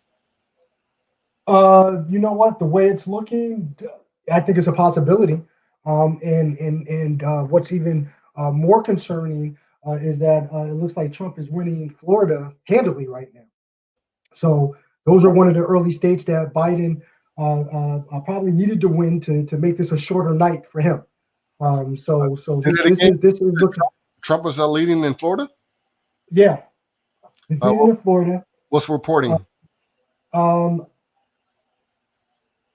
It just went off, but he's leading in Florida very strongly, and it's going to be a long night for Biden. It's going to be a long night. Okay, so that was one of the things I was expecting. An early night, I was expecting a Florida knockout. What's key to me in the Florida race is if the Southern Panhandle have submitted their tallies. We expect that the smaller towns in Florida, especially on the mainland, as you go underneath Georgia and Alabama, I totally expect them to carry the state for Florida red. But I think as the tallies come in from the Panhandle, the Miami area, that southern part of Florida, that's just a hub for most Yankees to move and retire to. So I don't know if those numbers have been counted yet, but it's important to remember the state of Florida was won by a spread of, I believe, 112,000 votes last time around. And so very, very thin margins in Florida. But I think Florida will get it right. They've been counting their votes ahead of, they've been counting their early votes, and most people already voted. I'm surprised that Florida doesn't already have all their ballots in. Yeah, it is surprising. But Trump is also winning Virginia, but Biden is up in Pennsylvania. So it's going back and forth. It's going back and forth. It's going to be the Western states. It's going to be Arizona. It's going to be Texas. It's going to be Nevada. That really decide. It looks like this election, in my opinion. So we'll see how it goes. Virginia's too early, though. That's an area that I'm familiar with, especially the Arlington area. I'm surprised to see that they've already reported there. But we saw that last election as well. A lot of the larger towns or cities in the state of Virginia, they usually report last. But I think Virginia has 13 points. I don't know if that's going to sway anything one way or another for Trump. I mean, at the end of the day, I think we're still looking at a 89-54 spread. Okay. All right. Well, let's, like, did you vote? I couldn't figure out who to vote for. Joke. Ultimately, I did vote. I voted early, and when I went to go vote early, it was a long line. In fact, I actually told some of my buddies that when I went to go vote, a car pulled up, and several other people got out of the car, and they were carrying medical equipment. Somebody actually showed up to vote early with assistance, and they carried what looked like some type of medical device, and had the wheels on it. Somebody had a bag and shit, and somebody was helping this guy up the steps. I'm like, damn. You know what I'm saying? Oh, my goodness. Or really serious to come out here and vote. And here's a guy who needed 3 other people to assist him to vote. And, it just blew my mind somewhat because I kept thinking, well, people can get an early ballot. But anyways, it was interesting to see those who may have been handicap challenged are still risking it all to cast their ballot, cast their vote, and be heard. Yeah, God bless them. South Carolina projected to Sorry about that. Trump. No, not a problem there. South Carolina, another key state there that we were talking about, especially with the Senate race there for Lindsey Graham. Of course, no surprise there with Alabama. South Carolina got the 9 votes there. No word yet on where the Senate race is there. I think that's a key state to look for if you're talking about North Carolina. 89-72. So that's our tally right now. It looks like, according to the projections, it looks like a spread. Trump is catching up. Yeah. I mean, it's going to be a long night, and I'm surprised that. Do you follow his tweets, Don Juan? Yeah. Well, sometimes I do actually. Sometimes I do follow his tweets. They come across there. Okay. Yeah, I see them sometimes. Sometimes they pop up. I can't listen to every single one, read every single one, because then you'll just be trolling the president. What I am surprised is that he's been very, very quiet. And from reports that I've heard from some of my friends down in D.C. actually, is that he's not too confident. But I don't think that we should underestimate his operatives. I don't think we should underestimate America, because we've seen this all play out before. Yeah, I mean, you're an elected official. You've been elected before. Is there an actually strategy in playing the underdog? I mean, a lot of absolutely. If I'm undecided, sometimes we tend to think, I'm going to vote for the guy that's not winning because I don't care. I just want the guy that's losing to catch up to the guy that's winning. And so, in my mind, I just kind of wonder if that's actually a political strategy, not one that Trump would take on by himself, but consequently, he may find himself as an underdog. But could that be a strategy? And you think that'll work? And doesn't matter in an election where 80% or 90% of the people have already voted. I mean, I guess you can argue he's always been an underdog coming into this, but is that an actually strategy for the president to play like a sick puppy and win it and kill it? Well, that's a good question, and I don't know if it's much more of a strategy than psychology. Come on, He might try to psych himself out, because I'll tell you that when you're running a race against someone that's stronger than you, somebody that has more money, like no one's been talking about the amount of money that Biden has won. Traditional and historical wisdom tells us that the person with the most money on hand on election day wins the election. And by my numbers, and somebody correct me if I'm wrong if you're listening, like Biden raised like over $200 million more than Trump. Like he had massive amounts of money going into election day. The question is his money still green, and whether or not it's talking loud enough. And what I mean by that is whether or not he put the money into the right places to pull out the amount of vote that he needs in the detrimental counties in order to pull out this election. And that takes a lot of coordination. So that's yet to be seen. He seems to be doing okay right now, holding his own. But again, as the West Coast polls start closing, and we start pulling in these final numbers, and we start getting up into the 50, 60, 70% reporting range, it'll become very evident whether or not he was successful at doing that. I don't know if he has. I don't know. Yeah. Some of the numbers I see here, if you go back to the top of October, Trump was at 63 million with cash on hand, while Biden had roughly 181 million. 181 to 63 million. But Thank you. So he had $3. He had $3 for every Trump $1. Trump outraised everybody in 2016, so much so that he was able to put money out in the streets and win that election. If Biden can't do that, having 3 times as much money on hand on election day, then there's a problem. There's a problem. But does money vote? We hear that all the time. And in South Carolina, for instance, Yes. Lindsey Graham, he's up against the ropes against a challenger who's outraised him. 65, I think it was 65 million, the most money ever for a Senate race out there in South Carolina, out to oust Lindsey Graham. But in a state like Lindsey Graham, votes over money, what would you rather have? Have somebody with no money. You know what I'm saying? I mean, like I think that's a real easy answer. I mean, like I've been in situations going against entrenched incumbents where they were outspending me 3 to 1. Okay, and I know that on election day there are a lot of shady shit going on. I know that the other side was buying off workers, paying people to stand down. I mean, let's talk about that, Marcus. We often hear that. In fact, Trump has been selling this supposition that all hell is going to break loose in the vote count. What are the tricks that politicians try to play on election day? Or how do they use their cash to play these tricks? You kind of mentioned they politicians may what? You were saying they may. Yeah, I mean, in a lot of cities, there are union bosses and other organized political figures and organizations that run the vote pulling operation. So there's normally vote pulling operations in a major city that bring out the vote. A lot of times they're affiliated with unions, and only thing that you have to do is get a certain union on your team.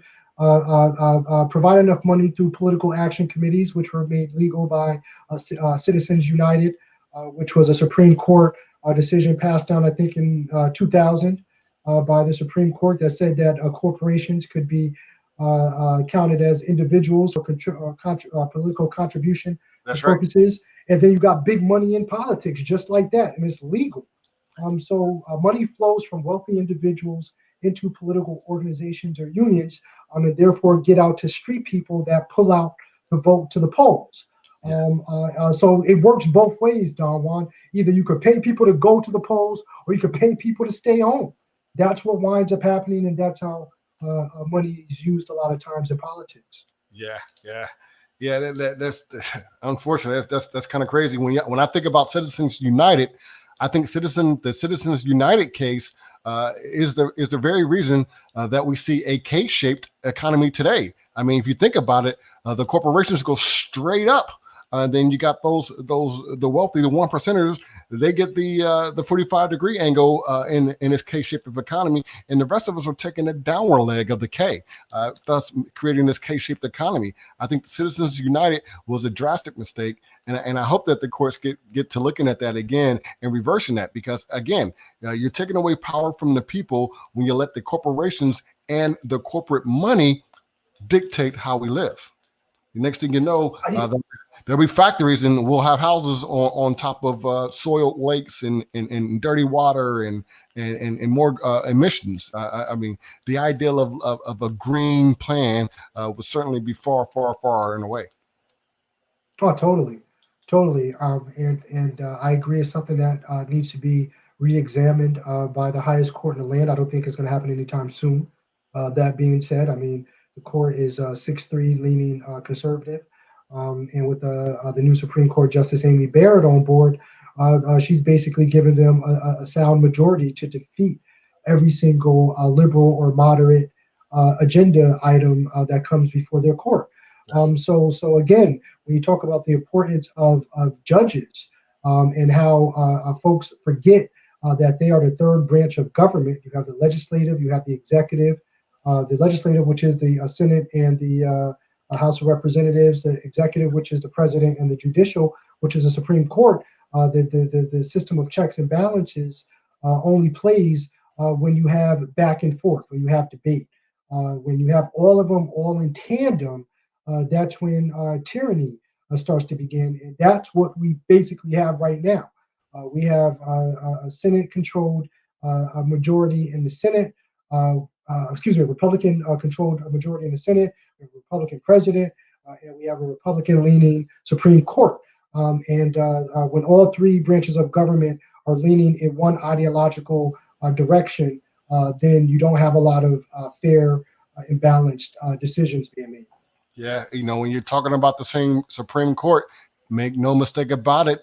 The numbers on the screen there matters most. It's up in the Senate. We're talking about the undercard race here. You got 40 Dems who appear to be safe. It's a pickup for looks like a pickup for the Dems in the Senate category. 36 Republicans that are safe. 24 races undetermined. 24 undetermined. And of course, the key thing to look here for, I think the magic number here is the first one to 51. The first one for 51 is going to dictate whether or not we're going to add 3 more justices to the Supreme Court.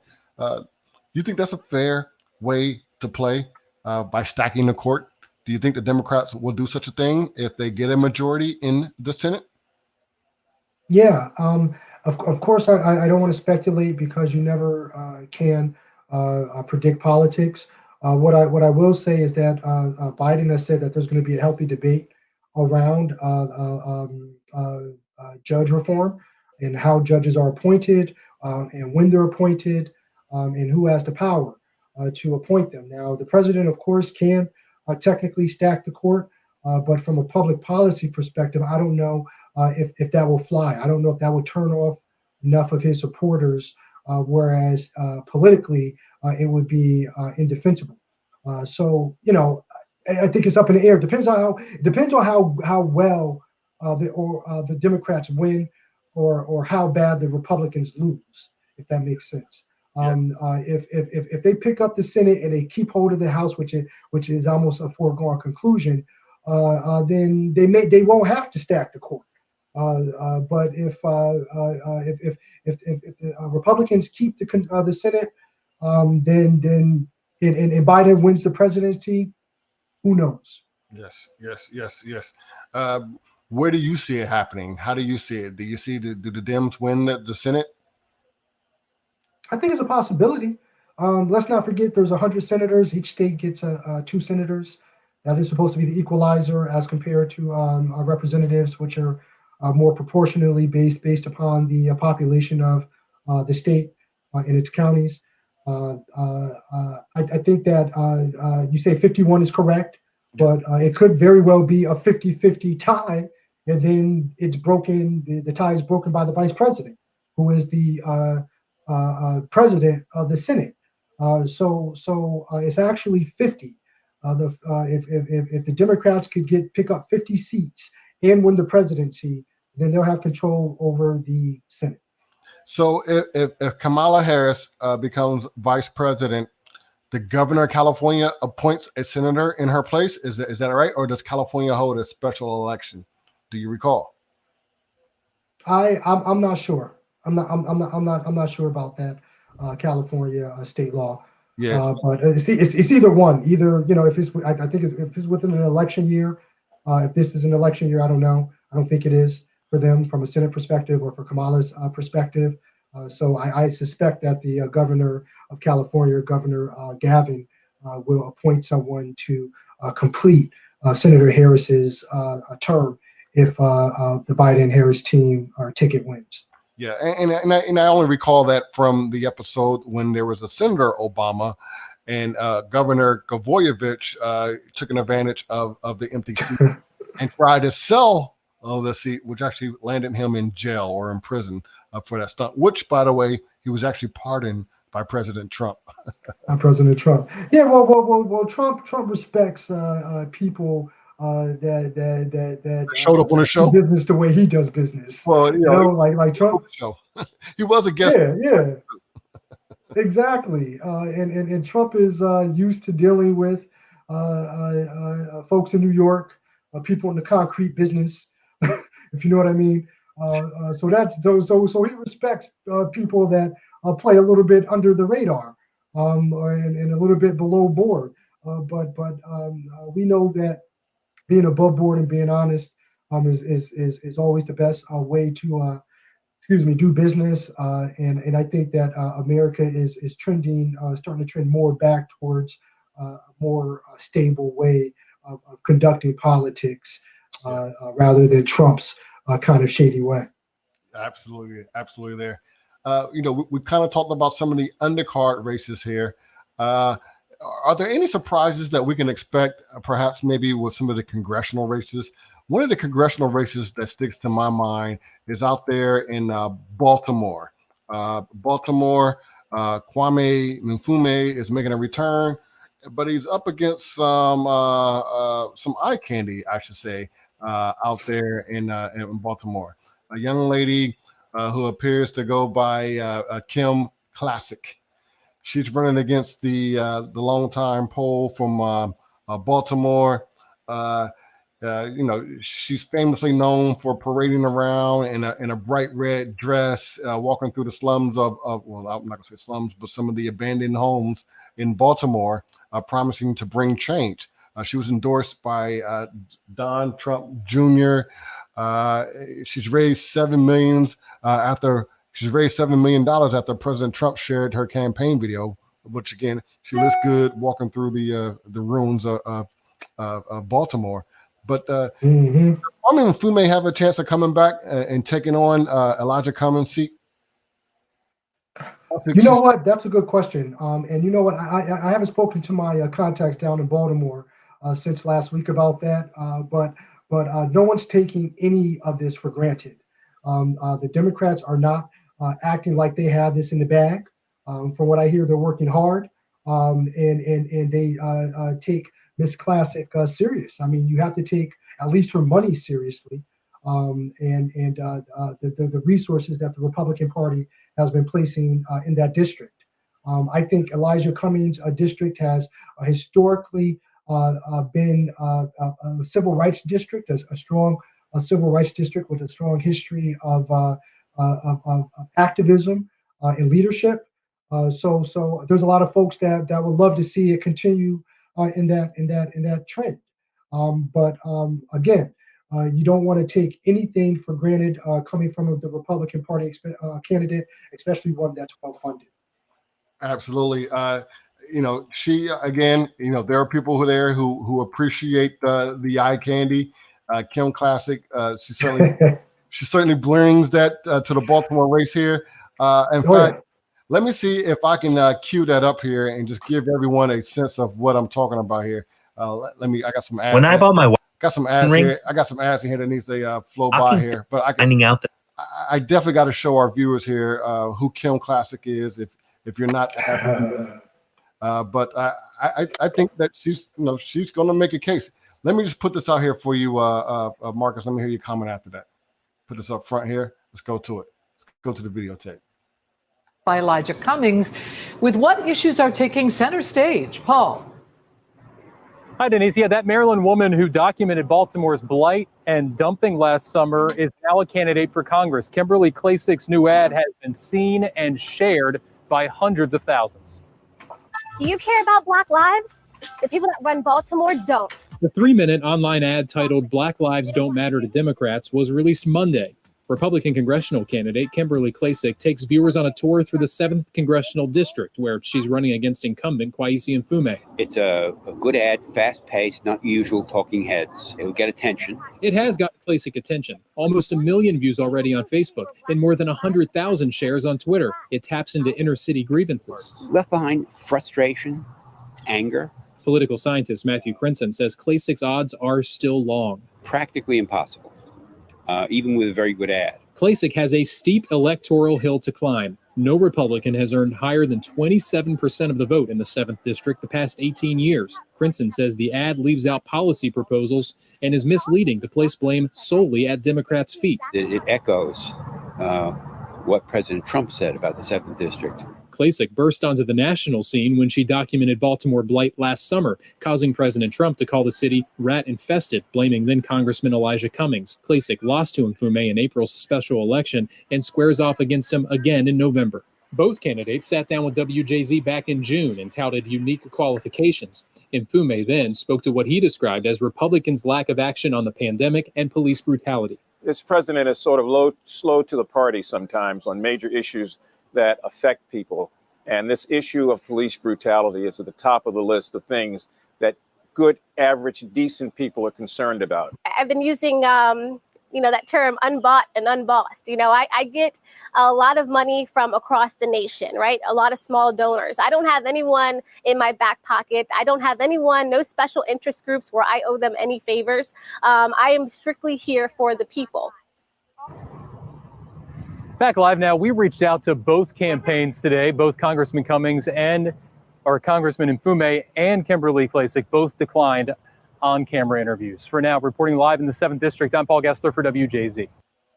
Yeah, so there you go. That was Kim Klasich. That was actually the first time. Well, I'm not saying the first time. I've heard her speak before, obviously, but some say, I think Miss Grace, I think she's one of our viewers from Baltimore. She says, hey, she's a total distraction for the race.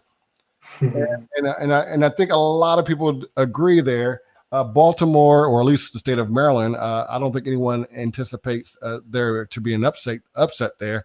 I think that district is pretty stacked against her. I think there she's getting the what I would call the stoner vote. Those like, yeah, dude, she's hot. Let me vote for her.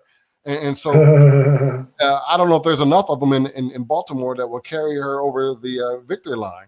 But does she have a chance? Do you think she has a chance? No. Trump's endorsed her. She's endorsed her. I know why Trump would endorse her. Trump would endorse her because he wants to grab her by the pee. Yeah. That's why Trump endorses her. Yeah, she's hot. She's a hot, inexperienced, wannabe politician. Kweisi Mfume, I remember him from my days working on campaigns, working on Bobby Scott's campaign in Virginia, the longtime Democratic representative from Virginia. I met him a couple of times in D.C. and Mr. Mfume, and he's a bright guy who understands the issues, who's earned the trust of a lot of people for a lot of years, has experience dealing in Washington and local politics. And quite honestly, Miss Klasich just can't hold any type of candle to him in terms of experience or probably political intelligence. I think Grace is right. I think she's a distraction. I think she's a cute distraction. She's very pretty. But would I want her representing me in my district over somebody like Representative Mfume? Absolutely not. Yes, I completely agree with you there. I was just looking at the stats here. There are approximately 70, talking about the House race where there's 435 seats. We also know that 77 are considered to be safe Dems, while 110 are considered to be safe Republicans. That if you're keeping up, that's 218 House seats that are up for grabs. Any predictions you want to make? You care to make any predictions on how those seats will land? Will we see a majority in the Congress as well? 177 to 110. Republicans lead the House right now, but 218 seats are up for grabs. Care to make a prediction? Again, I don't like to predict. I like to go by historical data. And from what I see, overall, the Democrats seem like they're going to keep control over the House. Excuse me, that's just the numbers as they stand. No one has been talking about the Democrats losing the House. They've only been talking about them potentially winning the Senate. So I do not see the Democrats losing power of the House. I do not see Nancy Pelosi losing the House Speaker seat.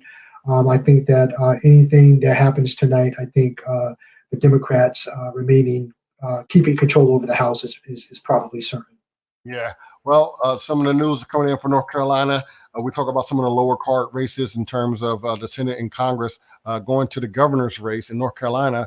The projection is that North Carolina's Democratic governor, Roy Cooper, is anticipated to win his reelection. Does that spell danger for President Trump if we know that the governor or the North Carolina is going Democrat for their governor? Do you think that makes a difference at the top of the ticket in North Carolina while we're still waiting for those votes to be counted? Oh, absolutely. I mean, I think that shows that the Democratic governor of North Carolina has obviously tremendous support, and the people that are voting for him, coming out to vote for him, are probably voting for Joe Biden as well. So I think that does bode well for the Democrats. We'll see how it plays out. Up ballot makes a difference on the up ballot. Now, help me out. As an elected official, whenever there's someone on the top of the ticket, say a presidential race, is it someone like yourself as an alderman in Connecticut? Is it incumbent upon yourself to bring in the votes for the up ticket? Is it your job? Who actually does all of that work in politics? For those of us who are trying to understand how this politics game work. Right. There's really no clear path. I think it all depends on your alliances and your effectiveness as a public leader, and whether or not you're willing to collaborate and make compromises. As a politician, you don't always get to support the initiatives or policies that you want. Sometimes it has to be the will of your constituency. And balancing your personal morals and weighing those against the needs of your community is a constant balancing act, and sometimes battle. Very principled leaders, they stick to their guns. They do what they feel is right, and people either take it or leave it. Most times they leave it. I find, or in my experience, the politicians that compromise a little bit more, some people might say sell out to certain interest groups, tend to last longer because they have a machine behind them. They have that vote pulling mechanism that allows them to get the votes out on election night from the streets. So it all depends on what type of leader and what type of values you have as a person, and sometimes everything could go right and you still lose. So it's a very very uneven dynamic. Yes. So you just want to, I think, follow your own instincts when it comes to things like that, and always have some kind of baseline of who you are as a person and what you believe in and what you want to put out there, so that folks understand who you are and what lines you're not willing to cross. Yes, absolutely there. Just after, I think we're just after 10 p.m. Eastern Mhm. here in America. tallying in some of the votes here. What we do know that this is not likely to be a landslide, as I was predicting. I think with Florida being a bellwether state, and the fact that they've been counting early, and we still don't know where Florida's going to land. As you mentioned before, I think this sets us up for a pretty long night. Would you agree? Well, yeah, totally. But what's interesting? It looks like Biden is winning Arizona, which is great for Biden. Biden was hoping that he would win Arizona. That definitely helps his numbers significantly if he pulls it out and could add their electoral college votes to his tally. And that's a good thing for him. Yeah, it's funny you mentioned out west. Are they still voting out west? I mean, it's still early. Yeah. 7 o'clock out there, and so I'm surprised that the vote tally is coming in so early for the western states. If the votes, if the polls, well, I'm assuming that they must have closed, or else they wouldn't be counting. But yeah, don't forget the absentee ballots. So a lot of people are voting absentee. So a lot of states are counting absentee ballots at the same time that they're counting real-time votes. So these numbers are that's some of the reason why some of these numbers are coming in so early from the West Coast. Are these states, are they waiting for the polls to close before they begin counting, or can they count as early as they receive them? It depends on the state. Some states they wait until 8 p.m. till all of the polls close in that state until they start counting the first vote. Other states have decided to start counting as soon as the absentee ballots come in. And of course, that is so that they can have a better sense of who the winner is of their state before the end of the night. I personally agree with that approach. I think that the whole voting process needs to be reformed in the United States. To my earlier point that I made at the beginning of the show, if you can buy insurance, you can put your credit card online, you can pay your bills, you can have all your personal information online, including your photos and other confidential documentation online. You don't mind your banks looking at them and things like that, or sending them over email. Why can't we vote? Why can't you give some verification, go through a verification process and vote from your phone? It just, to me, makes sense. It would enhance engagement every 2 and 4 years for state, local, as well as federal and national elections. And I think that it would show that the United States is getting into the 21st century in terms of democracy. Yes, I agree with you there, Marcus. We talked about competitive states. We talked about Florida being a bellwether. We also know that North Carolina is also considered to be a competitive state. The media is reporting the battle of competitive states between North Carolina and Florida. Which of the two competitive states matter more, if any? Well, that's a good question, but I think it depends on what day, what time of the day it is on election day. I mean, it depends on if other states are called or in. It's really hard to tell who's going to be more important. I mean, if you have to just choose, you're going to choose the one with the most electoral college votes, and I think that's Florida. So, if I had to win one, I want to win the one with the most electoral college votes. But again, it kind of depends on when in the night those two states are called, and what are the tallies at that point of the two candidates in order to kind of ascertain which one is important. Yeah, at that particular time. We kind of talked about earlier about the amount of money, and I even questioned whether the money actually gets you votes. But do you think the amount of money that's been thrown into the Senate race there in North Carolina, or you think that's in the governor's race, do you think that helps make the state competitive? I guess with lots of ads. Again, I'm kind of lost as to where does the money go? Does the money go to all TV ads? How are they spending these monies? If you have a campaign, if you have 181 million, where does the money go? You pay for rappers to rap for you, to create songs. Where does the money go? Yeah, I mean, if you look at the campaign finance documents, which are public information through FOI and other sources, you'll see that probably the most dollars go to on-ground operations. Local field offices, paying staff, paying pollsters, paying door knockers, vote pullers, paying for food and gas and things like that. I think the second bucket will probably be in mass media. Your ABCs, your NBCs, your CBSs, they get tremendous amounts, and parent companies like Viacom and things like that, they get tremendous amounts of money to run ads and commercials for national and statewide candidates. And that trickles down into the local market, big local markets as well: Miami, Detroit, DC, LA, et cetera, Houston. Money goes from one rich person's bucket to another rich person's bucket. Quite honestly, very little of it from that perspective probably gets down to the actual workers, but they figure it out. Yeah, it seems like, again, going back to the class argument, class versus race, it seems like the poor man gets played in all of this. I mean, you think about it, all the money's floating around, and then there's a family of four somewhere who are struggling to find out where the next meal's coming from. Yeah, totally.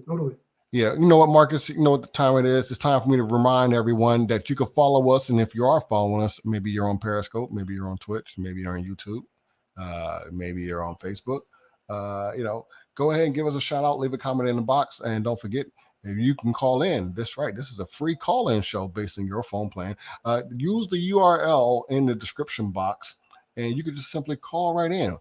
Marcus and I will patch you right in, and you'll be part of the conversation and get what's on your mind off your chest. Go ahead and make this interactive. Leave a comment, post a comment, throw your emojis up. Shout out, rep your hood. Where you from? Rep your country. Where you calling from? Give us a shout out. Hip Hop Citizen live stream. You're on the line with Marcus and Don Juan the Mac. That's right. Shout out to everybody listening tonight. Shout out to everybody that voted. Take advantage of your constitutional right. Get out there and vote. Take advantage. If you haven't already, take advantage. Take advantage. Did you vote early out there in Connecticut? I voted actually this early afternoon. Thank you, Miss Grace. You voted this afternoon? Yes. So why'd you wait till the last minute? Were you undecided? No, not at all. I mean, I filled out the absentee ballot just in case I saw the line too long. My concerns were primarily COVID related. I didn't want to be standing in a long line or close to people that weren't wearing masks or anything like that. Fortunately for me, Connecticut is a state that pretty much follows the rules for the most part. Our COVID numbers have been relatively low, proportionally speaking. Pretty much throughout the entire pandemic. That's the reason why a lot of New Yorkers moved to Connecticut, over 10,000 over the spring and summertime into Connecticut because we were doing a decent job at keeping everything under control. But I did an absentee ballot, but once I rolled around to my polling place and saw that there was no line, I just went on and voted in person. Yeah. You know what, Marcus, at this time right now, I think I'm going to go ahead and put out a shameless plug. I just want to remind all of our viewers out there, if you're listening, if you're watching, go ahead and take a moment and check out hiphopcitizen.com. Got a lot of great things for you out there on the website. Of course, we always have our replays, and you can see the catalog of the various videos that you may have missed on the live stream. It's not too late for you to catch up. Go ahead and check it out. Go visit hiphopcitizen.com and explore all the things that Hip Hop Citizen live stream has to offer. Live stream, social media. We also have Hip Hop Citizen reports, where we talk about some of the most interesting articles, the top 10 independent hip hop videos. Go there and check that out as well. Hip Hop Citizen live stream all the time, every time, everywhere you are. Don't forget to check us out. Okay. Got to do a word. Check us out. Got to do a word for our sponsors. You know what I'm saying? Somebody got to keep. No doubt. Somebody keep us moving. Shout out to the sponsors. Shout out to the sponsors of Hip Hop Citizen. You're doing a great job supporting a good cause, supporting lively debate, real-time comments and commentary on today's hip hops and politics. Leading interactive. a leading interactive live stream social media chat show, and glad to have you out there as well. So, Marcus, will we know when you wake up tonight, or when you go to bed, or when you wake up tonight? Do you think we'll know, or will this be one of those cases where, well, it's time to let the Supremes come in and weigh? Yeah. I mean, does it all depends on how Florida is called, and if it's called early? I think that would give us a good indication on where things are going to go.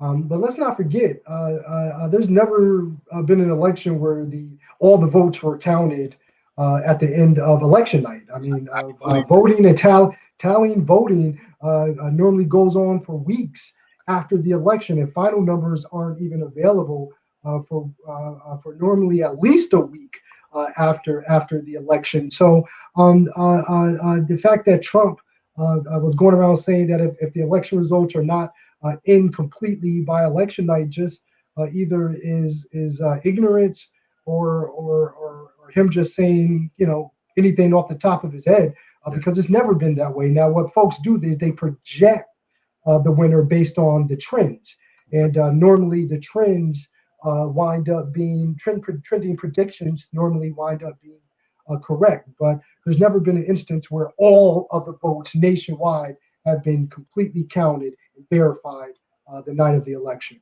That's an interesting stats. We talk about a record number of people voting early. We also set another record, probably the lowest turnout on election day. No one talked about that. You said you went out to go vote today. How were the lines in Connecticut? I didn't have a line at my polling place. Not at all. I walked right in, and I was the only voter in there the whole time. I think yeah, I mean, I live in a small community of 130,000. I think we have about 50,000 registered voters, but we have, maybe 27 or 30 polling places. So, it spread out pretty well. We normally do not have any major issues, thank God. But yeah, my polling place was a ghost town. I walked right in, filled out, the ballot, and went home.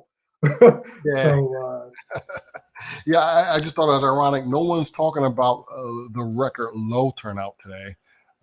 But of course, the backstory is that a record number of people voted early. But I thought it was exactly. Yeah, exactly. I mean, more people voted early this election than in any other time. I believe it was 73% of the 2016 totals voted on early, which was over 100 million people. So folks kind of expected lower numbers at the polls this year, but normally the polls, day of polls, favor Republicans. Yes. John Legend says rappers supporting Trump are in a sunken place. Would you agree with John Legend? What was that last part, Don Juan? A sunken place. Remember Kanye West? Oh, sunken place. John Legend is applying that same vernacular to Trump supporters. Do you believe that Trump supporters are in a sunken, or rappers who support Trump are in a sunken place?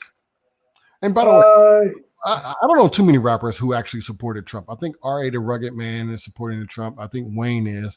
I think Ice Cube and 50 Cent were more or less just stirring up shit. In fact, I don't know either. In fact, I don't know any of these rappers are actually registered voters or could vote at all. In fact, I thought Wayne was a felon. Good point. To John Legend's point about the whole sunken place, I think that's his opinion. I don't know these rappers. If they want to reach out to me, they could reach out to me and let me know how they really feel.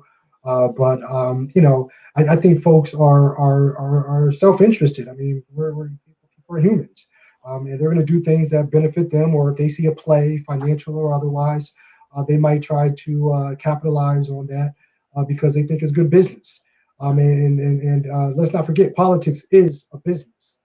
There's a lot of money flowing through political campaigns. There's a lot of jobs flowing through political campaigns. And there's a lot of influence being peddled through political campaigns. So to want to be involved in politics for self-interest is not something a new kind of revelation. People have been doing it since day one, since the founding of this country. And most people get into politics to peddle influence or to gain something from the federal government, whether it be a contract or a position or what have you. And that's going to continue as long as we have this type of democratic republic. So, I have no opinion on those rappers either way. And I don't agree or disagree with what John Legend said about them being in a sunken place. I think it's a matter of opinion. Yeah, I think John Legend is actually referring to the Platinum Plan that's been pitched by President Donald Trump, in which Lil Wayne supports also the Platinum Plan. Contract for Black America versus the Platinum Plan. I actually think that the Platinum Plan sounds offensive, especially the rappers who are for endorsing it. It was almost like they used the word platinum to capture a rapper's attention, and then Lil Wayne is smiling and grinning and cheesing and acting like, yeah, he supports it. Have you read much into the Platinum Plan? I have not. I think that it's a political ploy to again get lesser sophisticated and weaker minds to consider supporting President Trump. They might as well just call it the Popeye's chicken sandwich plan. You know what I'm saying? And let all the Negroes that love and were fighting each other over that goddamn chicken sandwich get them all riled up to come vote for Trump. I mean, it's ridiculous. It's ridiculous. Well, for example, some of the key attributes of this Platinum Plans for the blacks includes making lynching a national hate crime. And again, this is a derivative from Senator Scott's proposal to make lynching a federal hate crime. Actually, a bipartisan bill that was supported with Kamala Harris. But so Trump is adopting making lynching a national hate crime. Ironically, senators like Rand Paul was opposed to such a thing. Why do you think that certain Republican politicians find that lynching to be a political issue? It seems to me that everyone would be against lynching. What would be the cause or what would be the case that Senator Rand Paul would make for against lynching? Why shouldn't, should lynching be illegal? I think the simple answer to your question is racism. Number one. Number two, white people never get lynched, so it doesn't affect them. And number three, I think that they feel comfortable. People like Rand Paul feel comfortable supporting that position because his constituents feel the same way. So it's extremely simple on why he can come out so openly and say that lynching should not be a hate crime. He's not affected. He's probably racist, and his constituency feel the same way. Those are the only three reasons I could think of.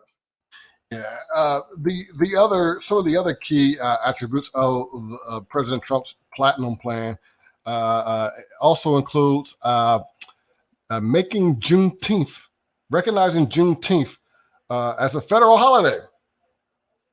I'm offensive by the idea of Juneteenth, to be honest with you, but under Trump's Platinum Plan, he proposed of making Juneteenth, which is the day that is the day that the last state in the union, I guess Texas at the time, recognized that the states were freed men.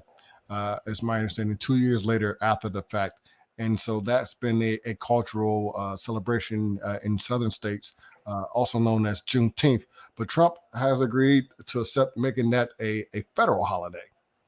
To me, that just seems absurd and ridiculous. The fact that Juneteenth is even in the conversation. Should I be offended by Juneteenth, or should I celebrate it? Well, first, let me say that if these two issues, the lynching issue and the Juneteenth issue, were so important to President Trump, he would have already enacted legislation or an executive order banning it and outlawing it and making Juneteenth a federal holiday. I mean, he has that at his disposal at any moment in time to do those things. The reason why he's pandering those things now is because it's election time. So I don't believe in that Platinum Plan. I think it's just a ploy to garner black votes, and to get people to think very falsely and late in the game that Trump cares anything about the plight of black people. Because again, if it was that important, he would have already done it. In terms of your question about Juneteenth, I'm ambiguous towards it. I don't celebrate Juneteenth. I don't celebrate Emancipation Day because on that day that Lincoln signed the Emancipation Proclamation, blacks became subjugated to a new form of slavery, which, in my opinion, continues to this very day. So I personally do not celebrate those days, nor do I consider them holidays or holy days of any kind to me and my family. Yeah. As it turns out, it looks like looking at some of the history here, the Platinum Plan actually passed the Republican majority Senate, but it failed to gain any traction in the House. So this is something that the Senate has actually considered. It actually passed the Senate, but the ridiculousness of it never actually passed the House. And so it never became a bill. But it appears that he tried. And in fact, Trump claims that he made Juneteenth popular. So President Trump received credit for making such a proposal for the blacks. Well, first of all, President Trump is, whether he knows it or not, he's the president of all America. White people, black people, brown people, gray people. I mean, like, he's a president of every American. So for him to communicate this as something he's doing for black people, to me is fundamentally offensive. Let me just say that first of all. The only thing that I can say that I agreed with a little bit that he did, and he did by executive order, I believe it was that prison reform thing. That prison reform thing, I thought was a step in the right direction. I gave him credit for doing that, no matter what his motivations were. I think that if he knew what he was actually doing, he may not have done it, but he acted really hastily. I mean, I know he heard a mouthful from a lot of people within his own party about that, not in a positive way. So I think, you catch Trump on the right day, at the right time, you might get anything done. But if he had a choice and he had all the facts, and he knew what the ramifications, if he had the diligence to understand the ramifications of his actions, I think he would probably would have behaved differently. I completely concur with you there, Marcus. There's no doubt about it there. No doubt about it at all. Looks like we're still tallying up. Biden is projected, and again, I always paraphrase projected because again, all the votes needs to be counted. But based on statistical analysis, the projection seems to have a leading projection with Biden at 94 to Trump's 72. But now we're right at the part of the hour where additional projections can be made. Generally attributed to the northeastern states. New Hampshire, Biden may pick up 4 there, for instance. And then a host of other Midwestern states that are also coming in, and as expected, as anticipated, they're falling in line with the at-large President Trump. No, it is. We see that, of course, Joe Biden won Delaware, his home state, and the numbers just keep on coming in. Now, what I encourage our listeners and viewers to do is to look at several different polling sources and news stations, if you can. Look at C-SPAN, look at Fox, look at CNN, look at MSNBC. I always say it's dangerous just to be getting your information from one place. You want to have a well-rounded view of what's going on, and you don't want to become numb to information that you're receiving, or think that the one station that you're listening to is always correct. Yes, very important part to mention there, Marcus, as well.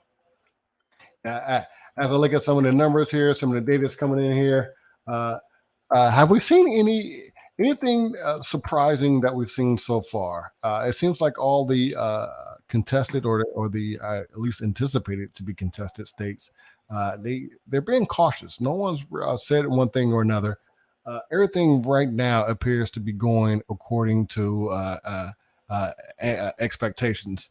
Do we see any surprises at this stage? I don't see any surprises. I think that the biggest change I'm seeing right now is Arizona. Arizona is looking very interesting right now. The numbers that are coming in from Arizona, Texas. Joe Biden is up in Texas right now, which is extremely interesting. So if things keep on going the way that they're going, and to your point, Mark Kelly out of the U.S. Senate in Arizona is up 55% to 44% right now, with 6% of the reporting going. So he's doing well. Susan Collins, your girl up in Maine, That would be a she flip, by the way. is That would up be a right flip. now. That would be a huge flip. That would be a That flip in would there. that would be a huge flip, and that would be huge. Susan Collins is up right now with 30% of the vote, showing over Sarah Gideon up in Maine, and Wendy Davis and Chip Roy out of the 21st House District in Texas is basically neck and neck. So some interesting, to your point, some interesting race numbers are coming in right now. But I'm going to keep my eye on personally the Susan Collins thing, because I think that she they need some fresh blood in Maine. Yeah, long-serving senator out of the state of Maine. Maine typically don't certify their results until it seems like weeks after the election. I'm not sure why that is. So that the Maine race, I'm not expecting to hear much out of for some time, unless there's some type of blowout altogether there. But you know, the way things are holding right now, however, it looks like I see a tightening in the race. I think I'm looking at a 90, 98, 95 Biden. And so that would be another phenomenal pickup for President Trump as he narrows this down. So we're seeing a tighter race than anticipated, at least based on my math there.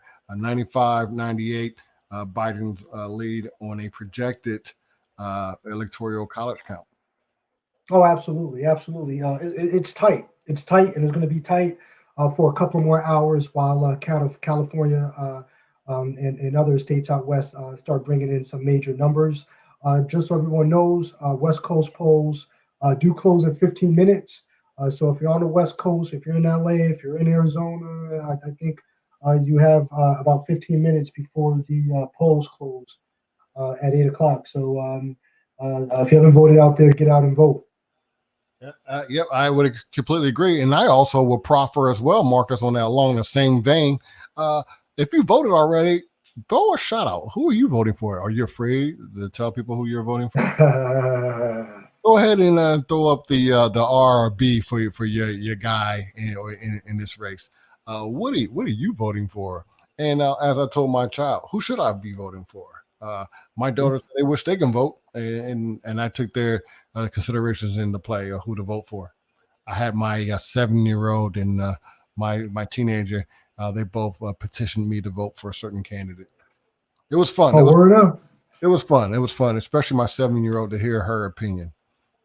Yeah, what did she say, Juan? I'm curious. I don't want to give away my daughter's political preference. I mean, after all, only 7. But apparently she knows enough to know that the Trump, it makes her worried. She says, Daddy, don't vote for Trump. Wow. Either she's going to be a rocket scientist or just like me, somewhere in between. There you go. Well, I think that young people having ideas on politics and understanding as much as they can at an early age about the way their government works is a good thing. I think it's extremely positive that you're talking to your daughters and engaging them about the current state of affairs, because they're going to grow up and be Black women in this country.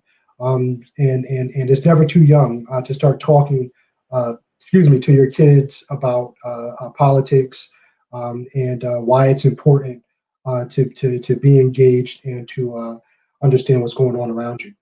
And I completely agree, Marcus. And I can't tell you how many times I try to remain politically agnostic. I try not to influence my beliefs or my opinions on them. But it never ceases to amaze me of the data that they find on their own, what they hear, and the things that they repeat. But there's no doubt about it. Whenever the TV's on, they hear that Trump is the center of every controversial topic for the most part, and so that subliminal knowledge is ingrained in their cerebral cortex. I mean, that stuff is being patted onto their heads, and this is how they're forming their own opinions. And again, it brings me to mind, how will the 2 million new Texas voters go? Oh yeah, that's a huge unknown. But as these numbers come in, we're gonna see. And right now, Texas is an extremely important state. Shout out to Houston. Shout out to my peoples in Austin. I love Austin. And all everybody out there, make sure you get out and vote. I know you guys are having record numbers out there this election cycle, as in it is in a lot of other states. So I think folks understand what's going on now and what's on the ballot and what is not. And I always said that folks are more likely to vote for what they're for than what they're against. But I think Trump has changed that. I don't hear anybody saying that they're excited about Biden becoming president. I don't see a lot of enthusiasm. What I do see a lot of enthusiasm for is folks that understand that 4 more years of Trump will be untenable.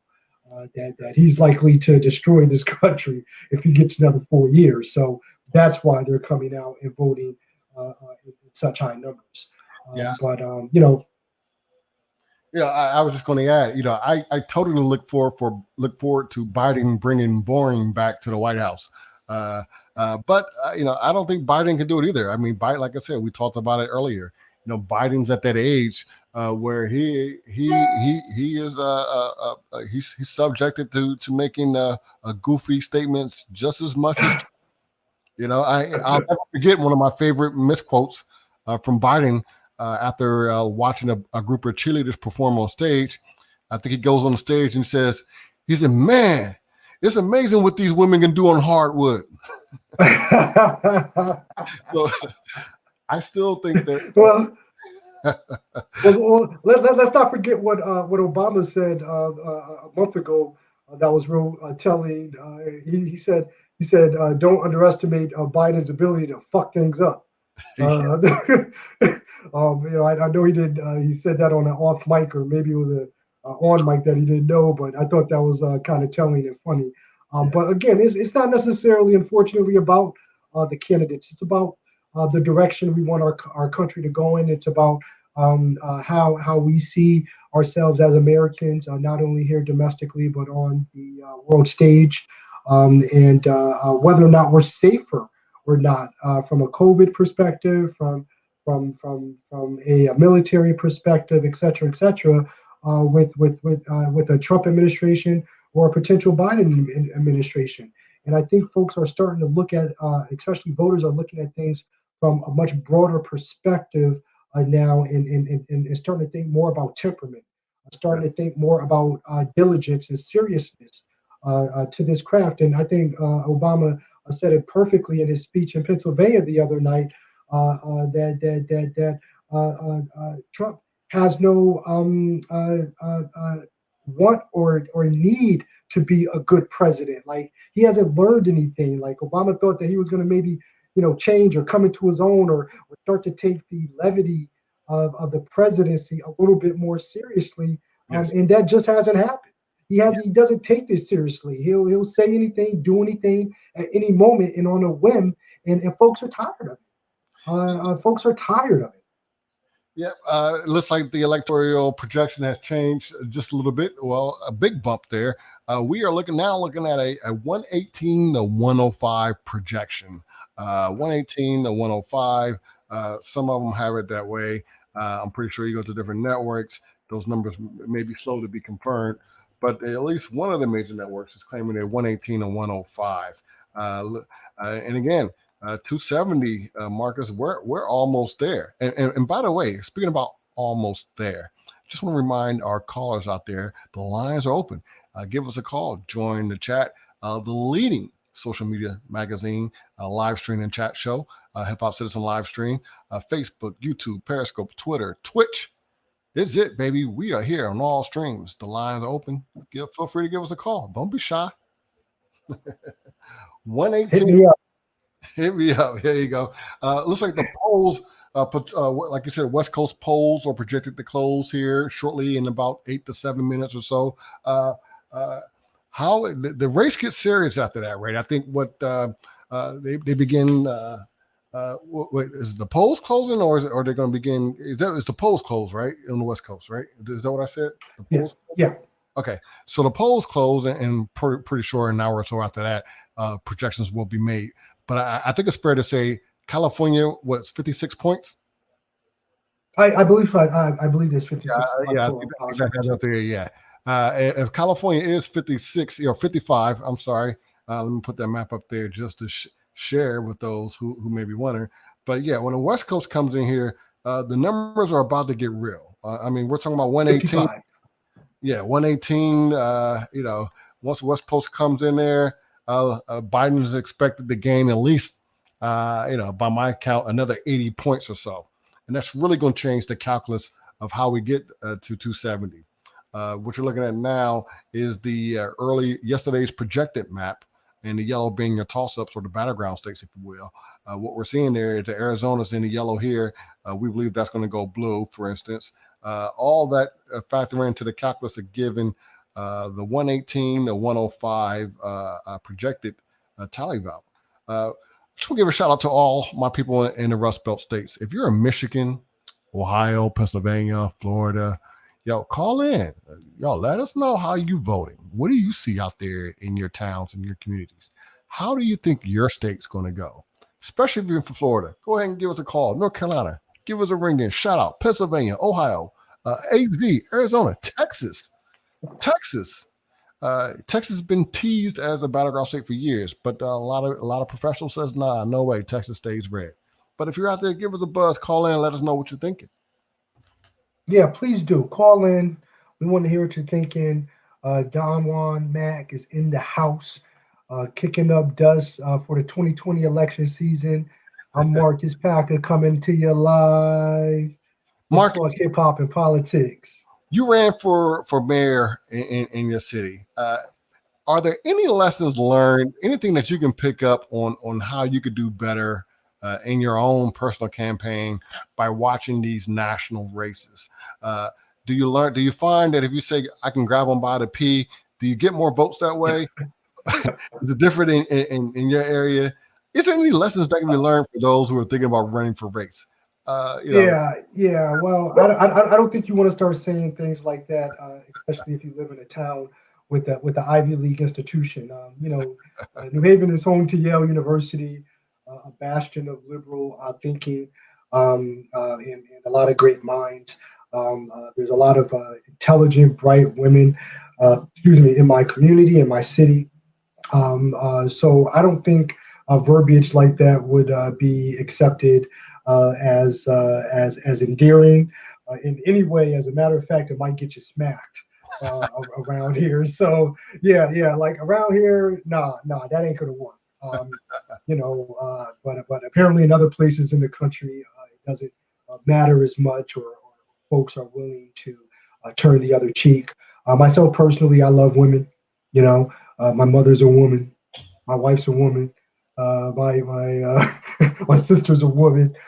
So I would like to think that respecting and valuing and uplifting our women is always a better bet than talking about grabbing them from the private parts. I mean, it was one of the craziest things, and I think at the end of the day, it cost them the female vote. But someone's voting for this guy. I mean, it seems unbelievable that you can make it in politics by saying those things. But Trump's record is a businessman. He's not a politician. Are businessmen exempt from such using such a, I guess, a sexual vernacular? Yeah, if that's what you want to call it. Other people might just call it vulgar Yeah. and unsophisticated. But I think what Trump has shown is that the vast majority of this country feels that's okay, and are willing to overlook it because they like the fact, to your point, that he's not a traditional politician, that he has some flair to him and circus to him. He's interesting, and that's what they like better. Yeah. I just want to bring your attention for the next 2 minutes here. See if before the next polls projections are announced, a transsexual woman won the GOP nomination for county sheriff, Aria DiMizio. She calls herself a transsexual Satanist anarchist. And someday soon, she hopes to be New Hampshire's county, one of New Hampshire's county's newest sheriff. She's already beat the odds. She's won her nominations. Tonight, we talk about key races here. Do you think we'll see, due to Biden's being at the top of the ticket, does someone like Aria have a chance of actually winning her sheriff's race in her town? Well, I have to admit, Hold on. Don, yeah, Don, I haven't read up on her, so I can't say either way. But the fact that she won the GOP Republican nomination, and she identifies as not only transgender but a Satanist, completely goes against normal Republican values. But Trump has just stomped on all those values anyway. So even though it doesn't sound right, I'm not completely shocked, unfortunately, that something like that can happen or come out of the Republican Party. But it just goes to show the signs of the times. I mean, most Republicans would probably lean towards evangelicalism, and definitely not towards Satanism. But again, this is the Trump era that we live in, and anything's possible. One of the key campaign, you know what her campaign slogan was, Marcus? No. Her campaign slogan, and she won. Her campaign slogan, and then she's running for sheriff, but her campaign slogan was "fuck the police." She ran and won on a campaign slogan that said "fuck the police." And again, this is coming from a trans woman, so I don't know if she meant that figuratively, literally, or just a matter of. Yeah, that's a good question, but I want to do some more research on this one, because I don't know if she's in a district of 10, and five of the registered voters are her cousins and her mother and stuff like that. I don't know, but there's more than meet the eye here. But I think it's very interesting. 4,000. 4,000, and at least in her, I guess you can call it 4,000 in her race for the nomination. So I don't know if that's a total vote or just I don't know if they do registered votes or not, but that was that. Out of 4,000 people who cast their votes, she won the nomination. So yeah, one of these right there. Yeah. All right, so all right, here we go. West Coast projections are coming in here. Let's take a look at these real quick here and see what we got. Go ahead, and I'm gonna look at some of these here, Marcus. Go ahead and do your thing, Mark. I'm gonna look at some of these stats here. All right, that's what's up, man. Just looking at some of these stats here for the latest collections. Looks like Joe Biden is projected to win Oregon, another 7, and no surprise there. We expected Biden to clean up on the West Coast, and looks like he's doing that. And again, Trump to capture some of the Midwestern states, Wyoming. No surprise there. There are only 3 votes there. I don't think anyone cares about Wyoming in terms of that. Idaho, all those middle states, Trump is certain to take the lead there. And so there we got it. And also, one more time, just to remind you all, don't be afraid to check us out on Twitch. Hip Hop Citizen live stream is on Twitch. Every Friday night, you can catch the Friday Night Live show right here on all social medias. Don't forget to check us out on Twitter at Hip Hop Citizen 1. You can find us there as well. Twitch, all social media, YouTube. Go check out the YouTube channel. Subscribe, do all that stuff. Show your support. And if you're feeling really nice, there's also the Cash App as well. I just want to thank you all for tuning in. And this has been the Hip Hop Citizen live election thing. And we're going to take an intermission and we'll be right back.